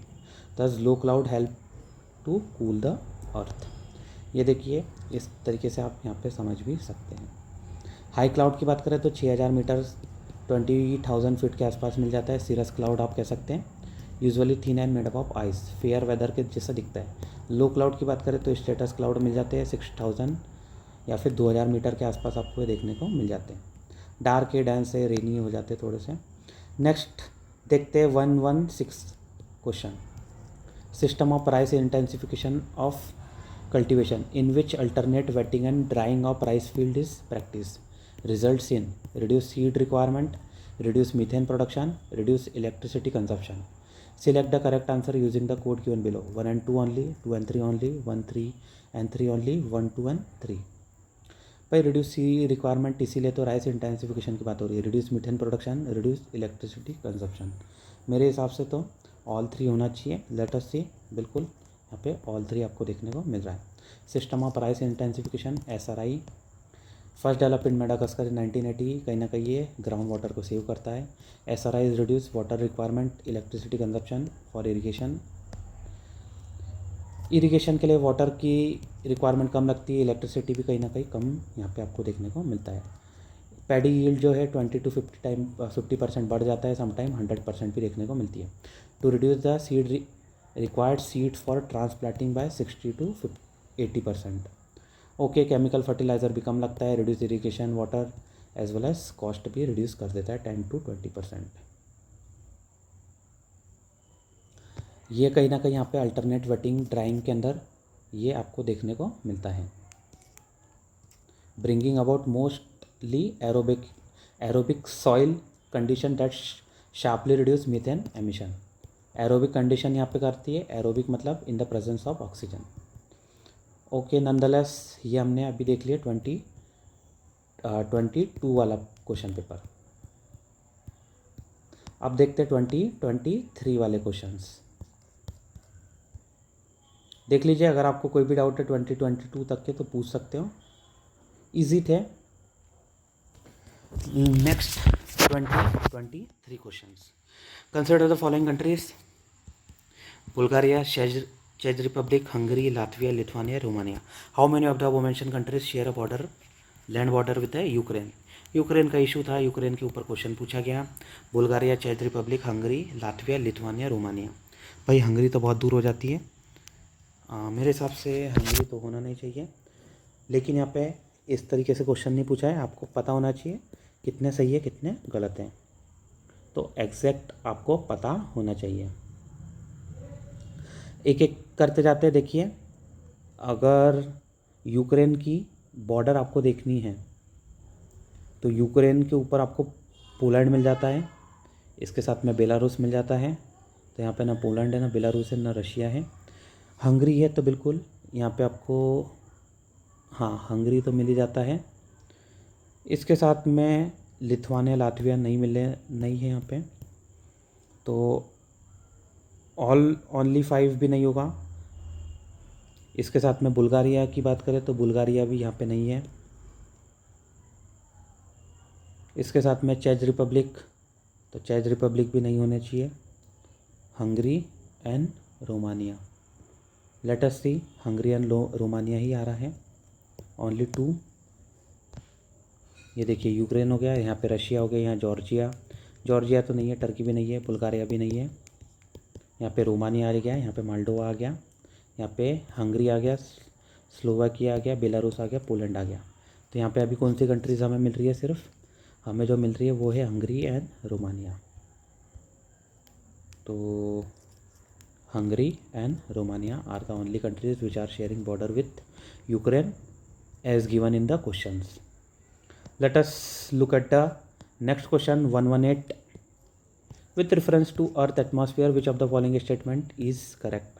The total amount of insolation received at the equator is roughly about 10 times of that received at the poles.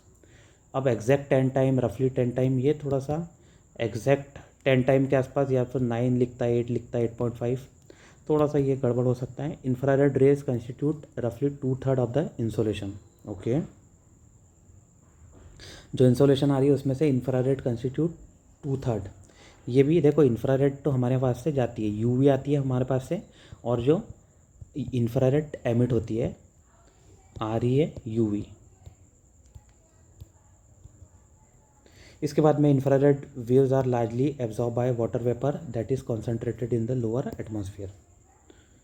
तो infrared waves जो हम emit करते हैं वो कहीं ना कहीं यहाँ पे एब्जॉर्ब हो जाती है by water vapour. Okay, infrared waves are part of visible spectrum of electromagnetic waves of solar radiation. भाई विजिबल स्पेक्ट्रम का पार्ट नहीं आता है, इसका जो करेक्ट आंसर होना चाहिए वो इस हिसाब से सी होना चाहिए। ये देखिए बिल्कुल सी आपको मिल रहा है। अब ये सब आप देख लीजिए, जो भी आ रहा है, और सन से 8% यूवी आता है, एक्सरे, गामा, इसके साथ में 47% विजिबल लाइट आती है, और 45% आपको यहाँ पे इंफ्रारेड वेवलेंथ मिल जाती है। तो अगर बात करें, इंफ्रारेड 2/3 नहीं होता है, 1/2 के अराउंड आपको देखने को मिल जाता है। सन का सरफेस टेम्परेचर 6000 केल्विन के आसपास आपको देखने को मिल जाता है। Black body is a perfect absorber of radiant energy, it absorb and subsequently emits all the radiant energy. तो कहीं ना कहीं यहाँ पे बात करें तो आपको ये वाला जो चार्ट है ये पता होना चाहिए। स्टार्ट करें गामा, एक्स, यूवी, विजिबल, फिर इंफ्रारेड के बाद में यहाँ पे ये thermal infrared, microwave, radio wave आपको यहाँ पे देखने को मिल गए। इसके अंदर भी आपको विबज्योर देखने को मिल जाएगा। रेड जो है, रेड देखिए इंफ्रारेड, रेड के बाद में आता है इंफ्रारेड, वायलेट के बाद में आता है अल्ट्रा वायलेट। ठीक है, इस तरीके से आप समझ सकते हो। वाटर वेपर कहीं ना कहीं यहाँ पे most effective observer of wavelength of the incoming solar radiation. इसके साथ में it is also a potent absorber of infrared radiation waves of electromagnetic solar radiation and long wave terrestrial radiation. दोनों को ये एब्जॉर्ब कर लेता है, जो सन से आती है वो वाली भी, और जो यहाँ से जाती है वो वाली भी। But it become transparent to short wave ultraviolet solar radiation and hence no absorption of incoming short wave UV के साथ में इसका कोई लेना देना नहीं है। इंफ्रारेड जहाँ पे भी आएगी, अगर इनकमिंग है तो भी एब्जॉर्ब करेगा, आउटगोइंग है तो भी एब्जॉर्ब करेगा। नेक्स्ट क्वेश्चन देख लेते हैं 119। Consider the following statements. Statement 1, the soil in tropical rain forest is rich in nutrient. Statement 2 है, the high temperature and moisture of tropical rain forest causes dead organic matter in the soil to decompose quickly. The high temperature and moisture of the tropical rain forest cause dead organic matter in the soil to decompose quickly. ये तो हमने पहले पढ़ा है, बिल्कुल सही है। The soil in tropical rain forest is rich in nutrient. तो रिच नहीं रहता, डेफिशिएंट रहता है, क्योंकि वो फटाक से कहीं ना कहीं वहाँ से एलिमिनेट हो जाती है, क्योंकि ये प्रेसिपिटेशन आपको बहुत ज़्यादा देखने को मिलता है। तो only statement second is the correct, first is incorrect. ये देखिए वही की बात हो गई, ट्रॉपिकल रेन फॉरेस्ट आपको इक्वेटर के आसपास देखने को मिलता है, within the 10 degree north और south. Central America, Mexico, southern Brazil, Madagascar, southern India, Australia आपको रीजन देखने को मिल जाता है। 200 से 400 सेंटीमीटर तक के आपको रेनफॉल मिलती है। नो ड्राई सीजन आपको देखने को मिलता है। इसके साथ में आप मैप में चाहो तो ये देख सकते हो, फ्लोरा डाइवर्सिफाई है, एक्सट्रीम वेजिटेशन है, स्ट्रेटिफाई है, एफिफाइट मिल जाता है। इसके साथ में under growth is restricted because rainfall यहाँ पे सनलाइट तो पहुँच ही नहीं पाती है। इसके साथ में अगर बात करें तो एपीफाइट आ जाते हैं, बहुत ज़्यादा लेयर पे लेयर आपको देखने को मिलती है। बटरेस रूट भी आपको देखने को मिल जाती है। ये देखिए बटरेस रूट कहीं ना कहीं ये सॉइल प्रिवेंशन, इरोजन से प्रोटेक्ट करके हमें रखती है। Emergent layer, canopy layer, under story layer, forest floor. आगे बात करते हैं इंपॉर्टेंस ऑफ रेन फॉरेस्ट, यहाँ पे देख लें। नेक्स्ट क्वेश्चन है 120 question. The temperature contrast between continent and ocean is greater during summer than the winter. Between the continent and the ocean is greater during the summer than in winter. तो कहीं ना कहीं मेरे हिसाब से तो जहाँ तक अंडरस्टैंडिंग है ये वाला जो है थोड़ा सा डिफ़िकल्ट क्वेश्चन है। Let us hold. स्टेटमेंट 2 की बात करें, the specific heat of water is more than that of land surface. तो ये भी आपको करेक्ट देखने को मिल जाता है। तो स्टेटमेंट 1 एंड स्टेटमेंट 2 कहीं ना कहीं दोनों करेक्ट होने चाहिए। इस हिसाब से स्टेटमेंट ए के साथ में जाया जा सकता है। Statement 2 is the correct explanation. देखिए कहीं ना कहीं आपको इसके अंदर भी आंसर नहीं मिल रहा है, लेकिन आपको कॉन्सेप्ट समझना है। कॉन्सेप्ट आप ये जितना भी आपको यहाँ पे कंटेंट दिया हुआ है उससे समझ सकते हैं।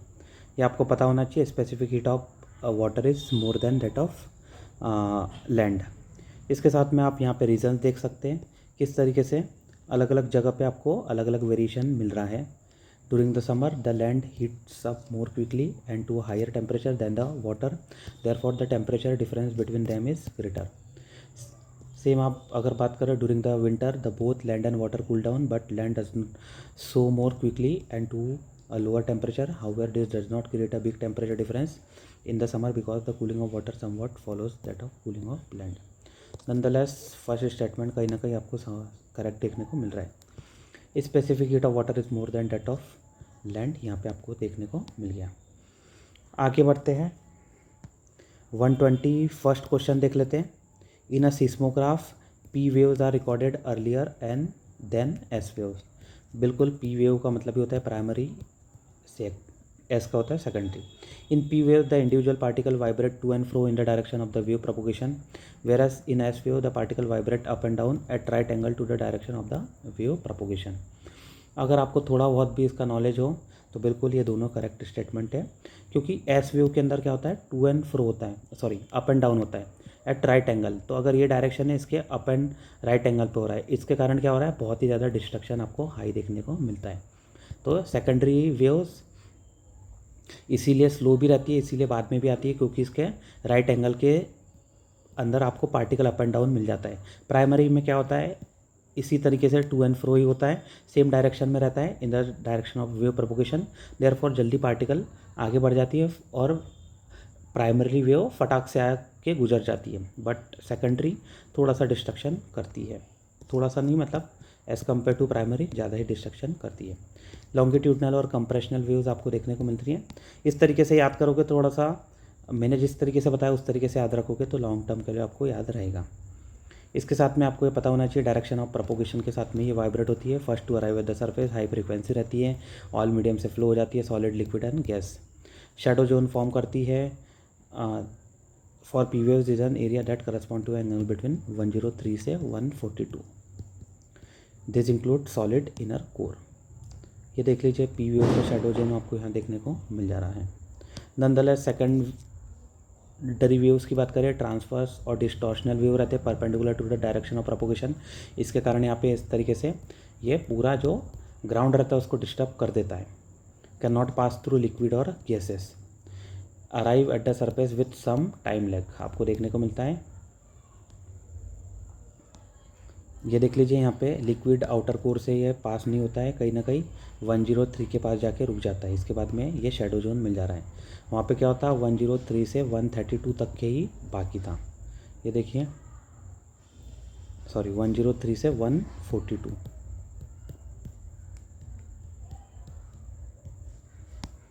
आगे बात करते हैं 122 क्वेश्चन देखते हैं। With reference to the coal based thermal power plant in India consider the following statement.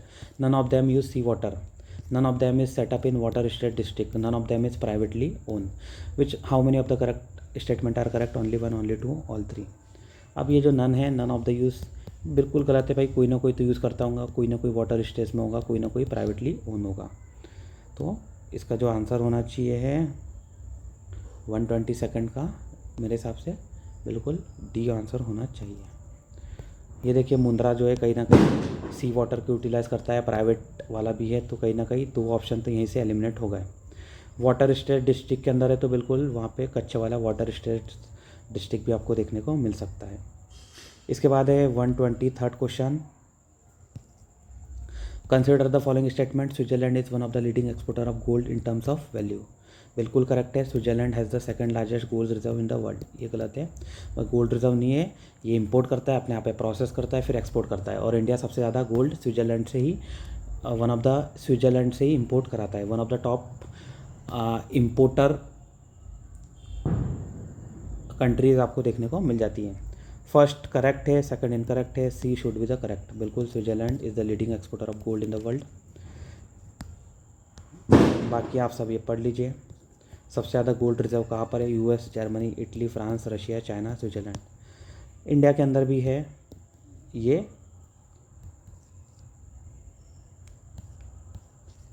Second largest आपको स्विट्जरलैंड में नहीं मिलते, 7th लार्जेस्ट मिलता है।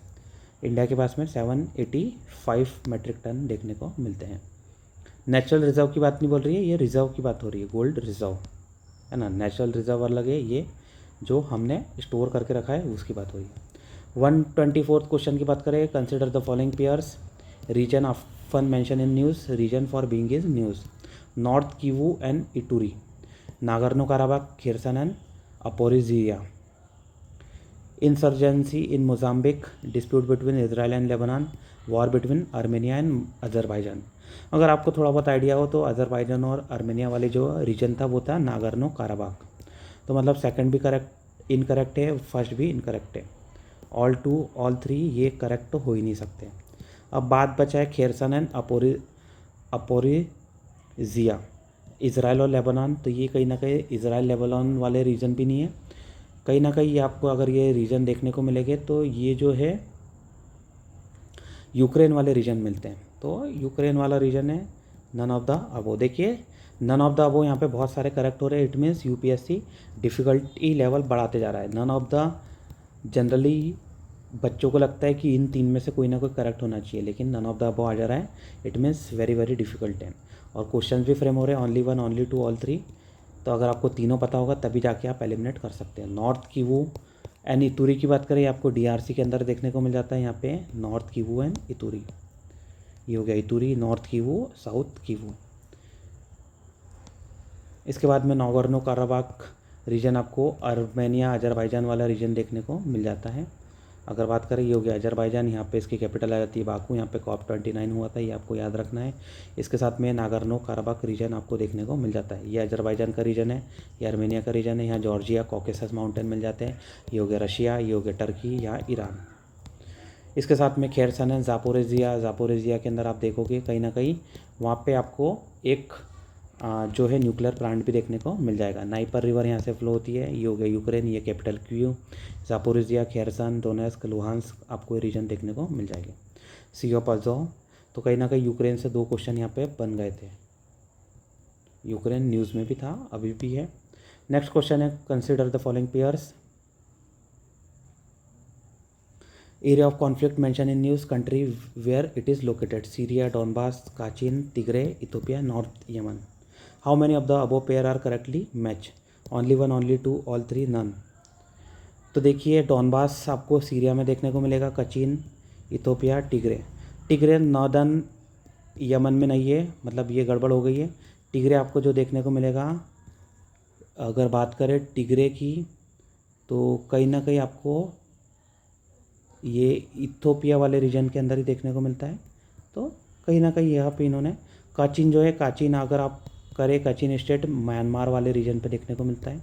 सेकंड थर्ड गलत है, ये भी देखो डिफ़िकल्ट ऑप्शन बनाया। डॉनबास आपको सीरिया में नहीं मिलेगा बिल्कुल। तो ये भी तो वो किस तरीके से बैक टू बैक इतने डिफ़िकल्ट क्वेश्चन यूपीएससी बना रहा है। अभी मेरे को डिफ़िकल्टी फेस हो रही है, तो यूपीएससी ने जब आप क्वेश्चन अटैम्प्ट कर रहे होगे, वन ऑफ द क्या सबसे difficult paper in the history of UPSC ये आपको देखने को मिलेगा ही, ऑब्वियस सी बात है। डोनबास की बात करें, डोनबास रीजन आपको ईस्टर्न यूक्रेन में मिल जाता है इजीली है। ये देखो डोनबास, लुहांस, डोनेस्क ये आपको देखने को मिल जा रहा है। इसके साथ में काचिन आपको बताया म्यांमार बर्मा रीजन के अंदर मिल जाता है, काचिन स्टेट ये देखिए वाला आपको मिल रहा है। टिग्रे की बात करें, इथोपिया के अंदर आपको टिग्रे रीजन मिल जाता है। ये देखिए टिग्रे, यहाँ पे अम्हारा अफार रीजन है। अगली बार के लिए याद कर लीजिए, रिपीट करा देता हूँ। अमारा, अफार, बेनिशंगुल, गुमेज, गम्बेला, अडिस अबेबा, ओरोमिया रीजन और दायर दवा, हरार। यहाँ पे तो सोमालिया आ जाता है, ये अलग हो गया। यहाँ पे हो गया SNPP, southern nation nationalities and people. Tigray reason आपको पता होना चाहिए। नेक्स्ट देख लेते हैं, consider the following statement, Jhelum river passes through the Wular lake. तो ये बिल्कुल आपको करेक्ट देखने को मिल जाता है। इसके साथ में अगर बात करें Kolleru Krishna lake directly feed Kolleru, तो डायरेक्टली फीड नहीं होता ये हमने पहले भी देखा है। Meandering of Gandak river form Kanwar lake. अब ये जो है मेंडरिंग ऑफ गंडक नहीं आता है, ये बुरी गंडक आता है, तो ये भी गलत होना चाहिए। इस हिसाब से ओनली 1 होना चाहिए करेक्ट। यहाँ पे बी दिया हुआ है, इसको आप ओनली 1 कर चाहो तो कर सकते हो। वुलर लेक जो है, वुलर लेक जम्मू कश्मीर में है, fed by Jhelum river, correct है। कोलेरू लेक गोदावरी कृष्णा के बीच में आता है, डायरेक्टली फेड नहीं होती है। कन्वर लेक जो है कहीं ना कहीं ये बुरी गंडक से फॉर्म होती है, गंडक से फॉर्म नहीं होती है। तो ये बुरी गंडक और Gandak, there is a differentiation between both river. Oxbow lake है, कन्वर लेक आपको पता होना चाहिए। इसके बाद में late us move towards the 127, ये आप याद कर लीजिए, इसका ए आंसर करेक्ट है। 127 क्वेश्चन देख लेते हैं। Consider the following pair port well known as Kamarajar, Mundra, Visakhapatnam. Kamarajar first major port in India registered as a company, okay. Mundra port largest privately own port in India, Mundra Gujarat में मिल जाता है। Visakhapatnam largest container port in India, तो कहीं ना कहीं विशाखापट्टनम में गड़बड़ लग रही है मुझे भाई। JNPT लार्जेस्ट है, विशाखापट्टनम नहीं है।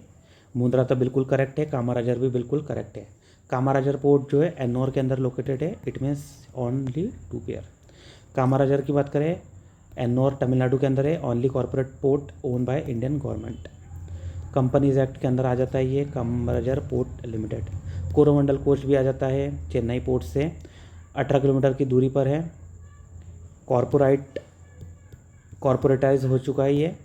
इसके साथ में मुंद्रा पोर्ट की बात करें, प्राइवेटली ओन्ड है मुंद्रा पोर्ट, ये कच्छ डिस्ट्रिक्ट के अंदर आपको देखने को मिल जाता है, अडानी से और कहीं ना कहीं ऑपरेट करता है। SEZ का भी ये पार्ट है।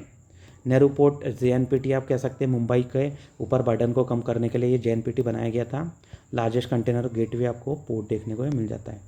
Next 128 question, consider the following trees, jackfruit, mahua, teak. How many above are the deciduous tree, only 1, only 2, all 3। अब ये एनवायरमेंट के अंदर क्वेश्चन ये ऑलरेडी पूछा जा चुका था। जैकफ्रूट जो है, अगर आपको पता हो, जैकफ्रूट जो है एवरग्रीन आता है। जैकफ्रूट के लिए आपको वाटर की रिक्वायरमेंट बहुत ज़्यादा रहती है।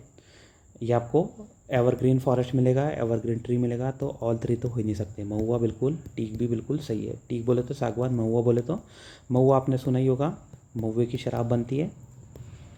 इसके साथ में टीक, सागवान।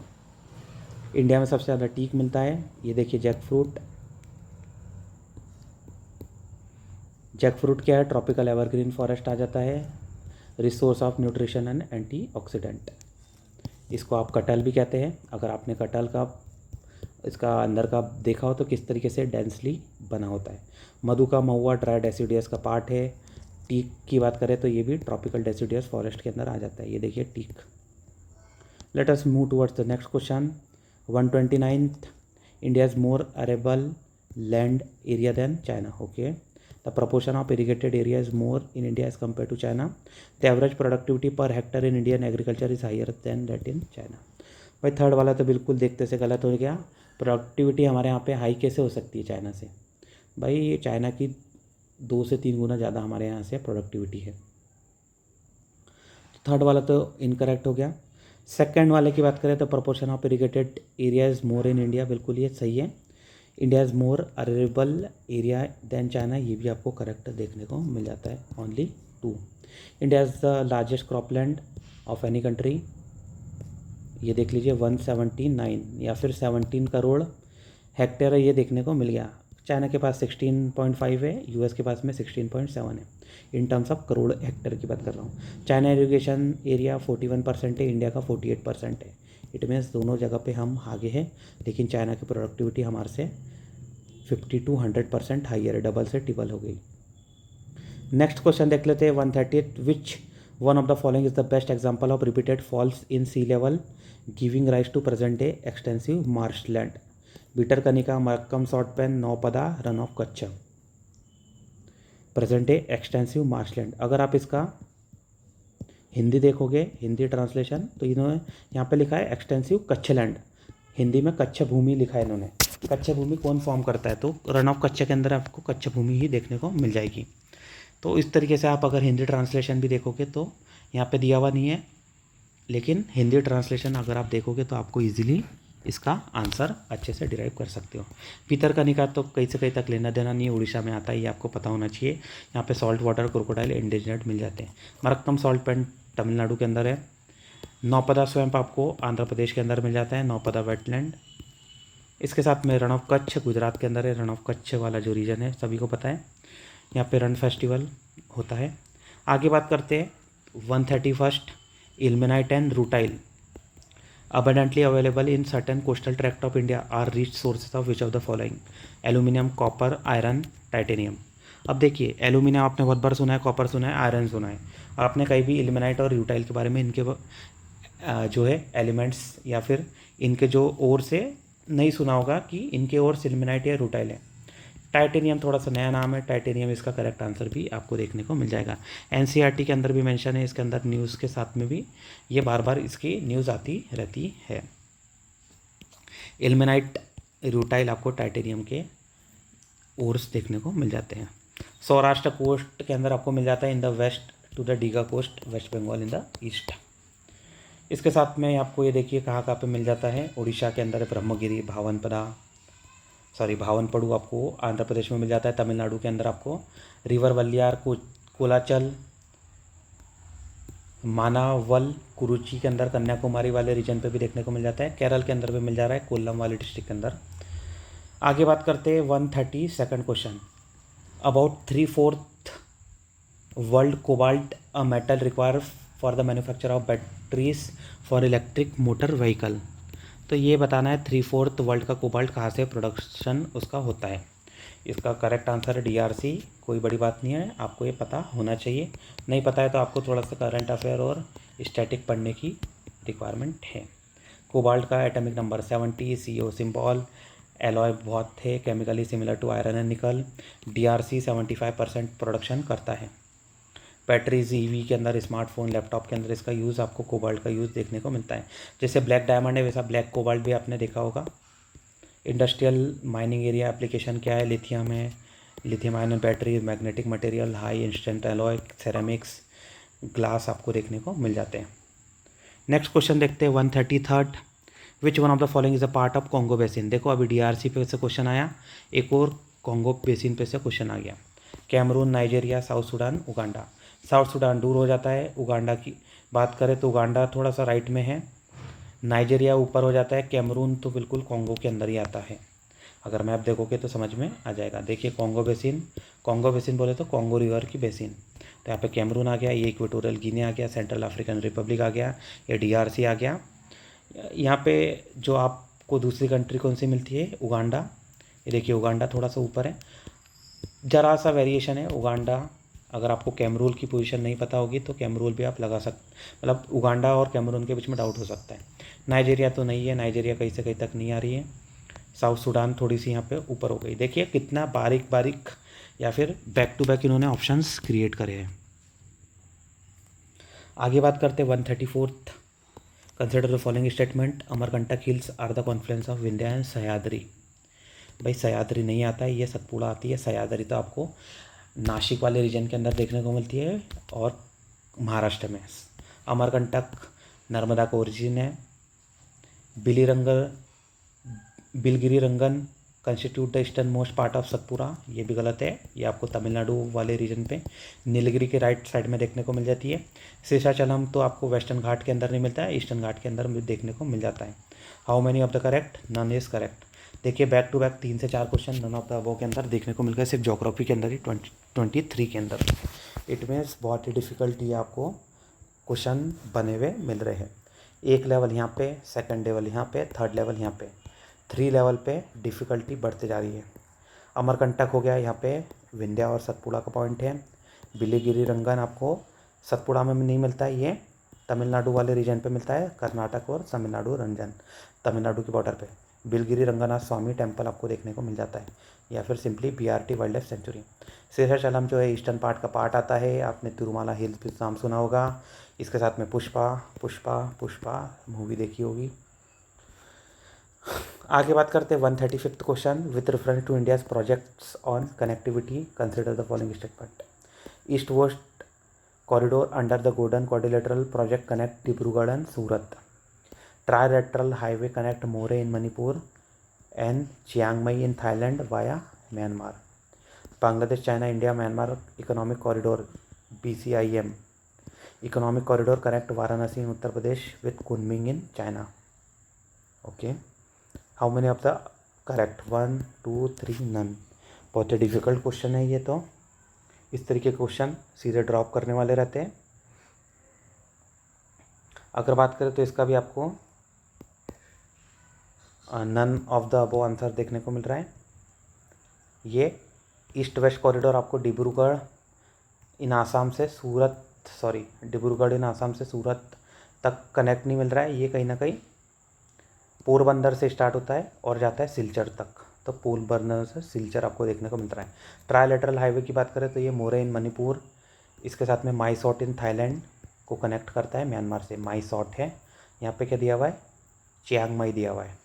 इसके साथ में BCIM कॉरिडोर की बात करें तो ये कहीं ना कहीं वाराणसी इन उत्तर प्रदेश को कनेक्ट करता है कुनमिंग इन चाइना से। कोलकाता इन इंडिया को नहीं, कोलकाता को नहीं, वाराणसी को कनेक्ट करता है। सॉरी यहाँ पे क्या दिया हुआ है? वाराणसी नहीं, कोलकाता है। Kolkata to Kunming, K to K याद होना चाहिए। ठीक है, ये मतलब देखिए 3 लेवल पे किस तरीके से डिफिकल्टी बढ़ते जा रही है। चौथा या 5वां क्वेश्चन हो गया नन ऑफ द अबव वाला। नेक्स्ट क्वेश्चन देख लेते हैं 136। Consider the following statement. In India despite having uranium deposit depend on coal for most of is electricity production. बिल्कुल सही बात है। Uranium enriched to the extent of at least 60% is required for the production of electricity. देखो भाई, Iran के साथ में JCPOA deal हुई थी, जो परमानेंट 5 कंट्रीज़ है और US लेड कर रहा था। ईरान के साथ में डील हुई थी, उसके अंदर जो एनरिचमेंट लेवल था वो 3.67% का था। अगर उनका कहना था JCPOA के अंदर जो P5 कंट्रीज़ का कहना था कि ईरान है 3.67% से ज़्यादा 5% तक के एनरिचमेंट कर चुका है, और ये 5% का अब ये मिलिट्री यूज़ करेगा। तो अब देखिए 5% पे मिलिट्री यूज़ आ गया, यहाँ पे 60% की बात बोली है। बिल्कुल बहुत ही ज़्यादा बड़ा चढ़ा की बात हो रही है। तो सेकंड तो गलत होना चाहिए, first should be the correct answer, should be C। ये देखिए बिल्कुल 3.15% आपको ये एनरिचमेंट देखने को मिल रहा है, not 75%। Although 75% we are dependent on thermal power plant. आप देख लीजिए 90% अगर आप कोई एनरिच कर रहा है तो कहीं ना कहीं वेपन ग्रेड यूरेनियम वो बन जाता है। 3 to 5% तो इलेक्ट्रिसिटी जनरेशन के लिए यूज़ होता है। ये आप चाहो तो ये देख लीजिए, यूरेनियम 235, यूरेनियम 238 दोनों के बारे में बताया गया है। फिसाइल मटेरियल है, फिशन और फ्यूज़न दोनों के बीच में आपको डाउट नहीं होना चाहिए। ये फिज़न यहाँ पे आपको प्रोसेस देखने को मिल जाती है। ठीक है, ये हमारा यहाँ पे 2023 के ज्योग्राफी के क्वेश्चंस फिनिश हो गए हैं। We have covered starting from 2013 to 2023 11 years के हमने क्वेश्चंस यहाँ पे कवर कर लिए हैं। ठीक है, ये हमारा लेक्चर 3rd था। ज्योग्राफी की हमने PYQ पूरे कवर कर लिए हैं। 3 लेक्चर है, अगर आपने 3 लेक्चर नहीं देखे तो 30 मतलब फर्स्ट एंड सेकंड नहीं देखा है तो जाके देखिए। फटाफट से आपके 2 से 3 घंटे के अंदर, अगर आप 2 की स्पीड पे कर रहे हो तो 3 घंटे के अंदर आपके लेक्चर हो जाएंगे। इसके बाद में आपको हिस्ट्री एनवायरनमेंट वाले भी प्रीवियस ईयर क्वेश्चंस कराऊंगा। Stay updated for more such UPSC related quality videos. This is all for today. ये आपको PDF में शेयर कर दूंगा। कोई भी डाउट है तो कमेंट सेक्शन में मेंशन कर सकते हैं। थैंक यू सभी को।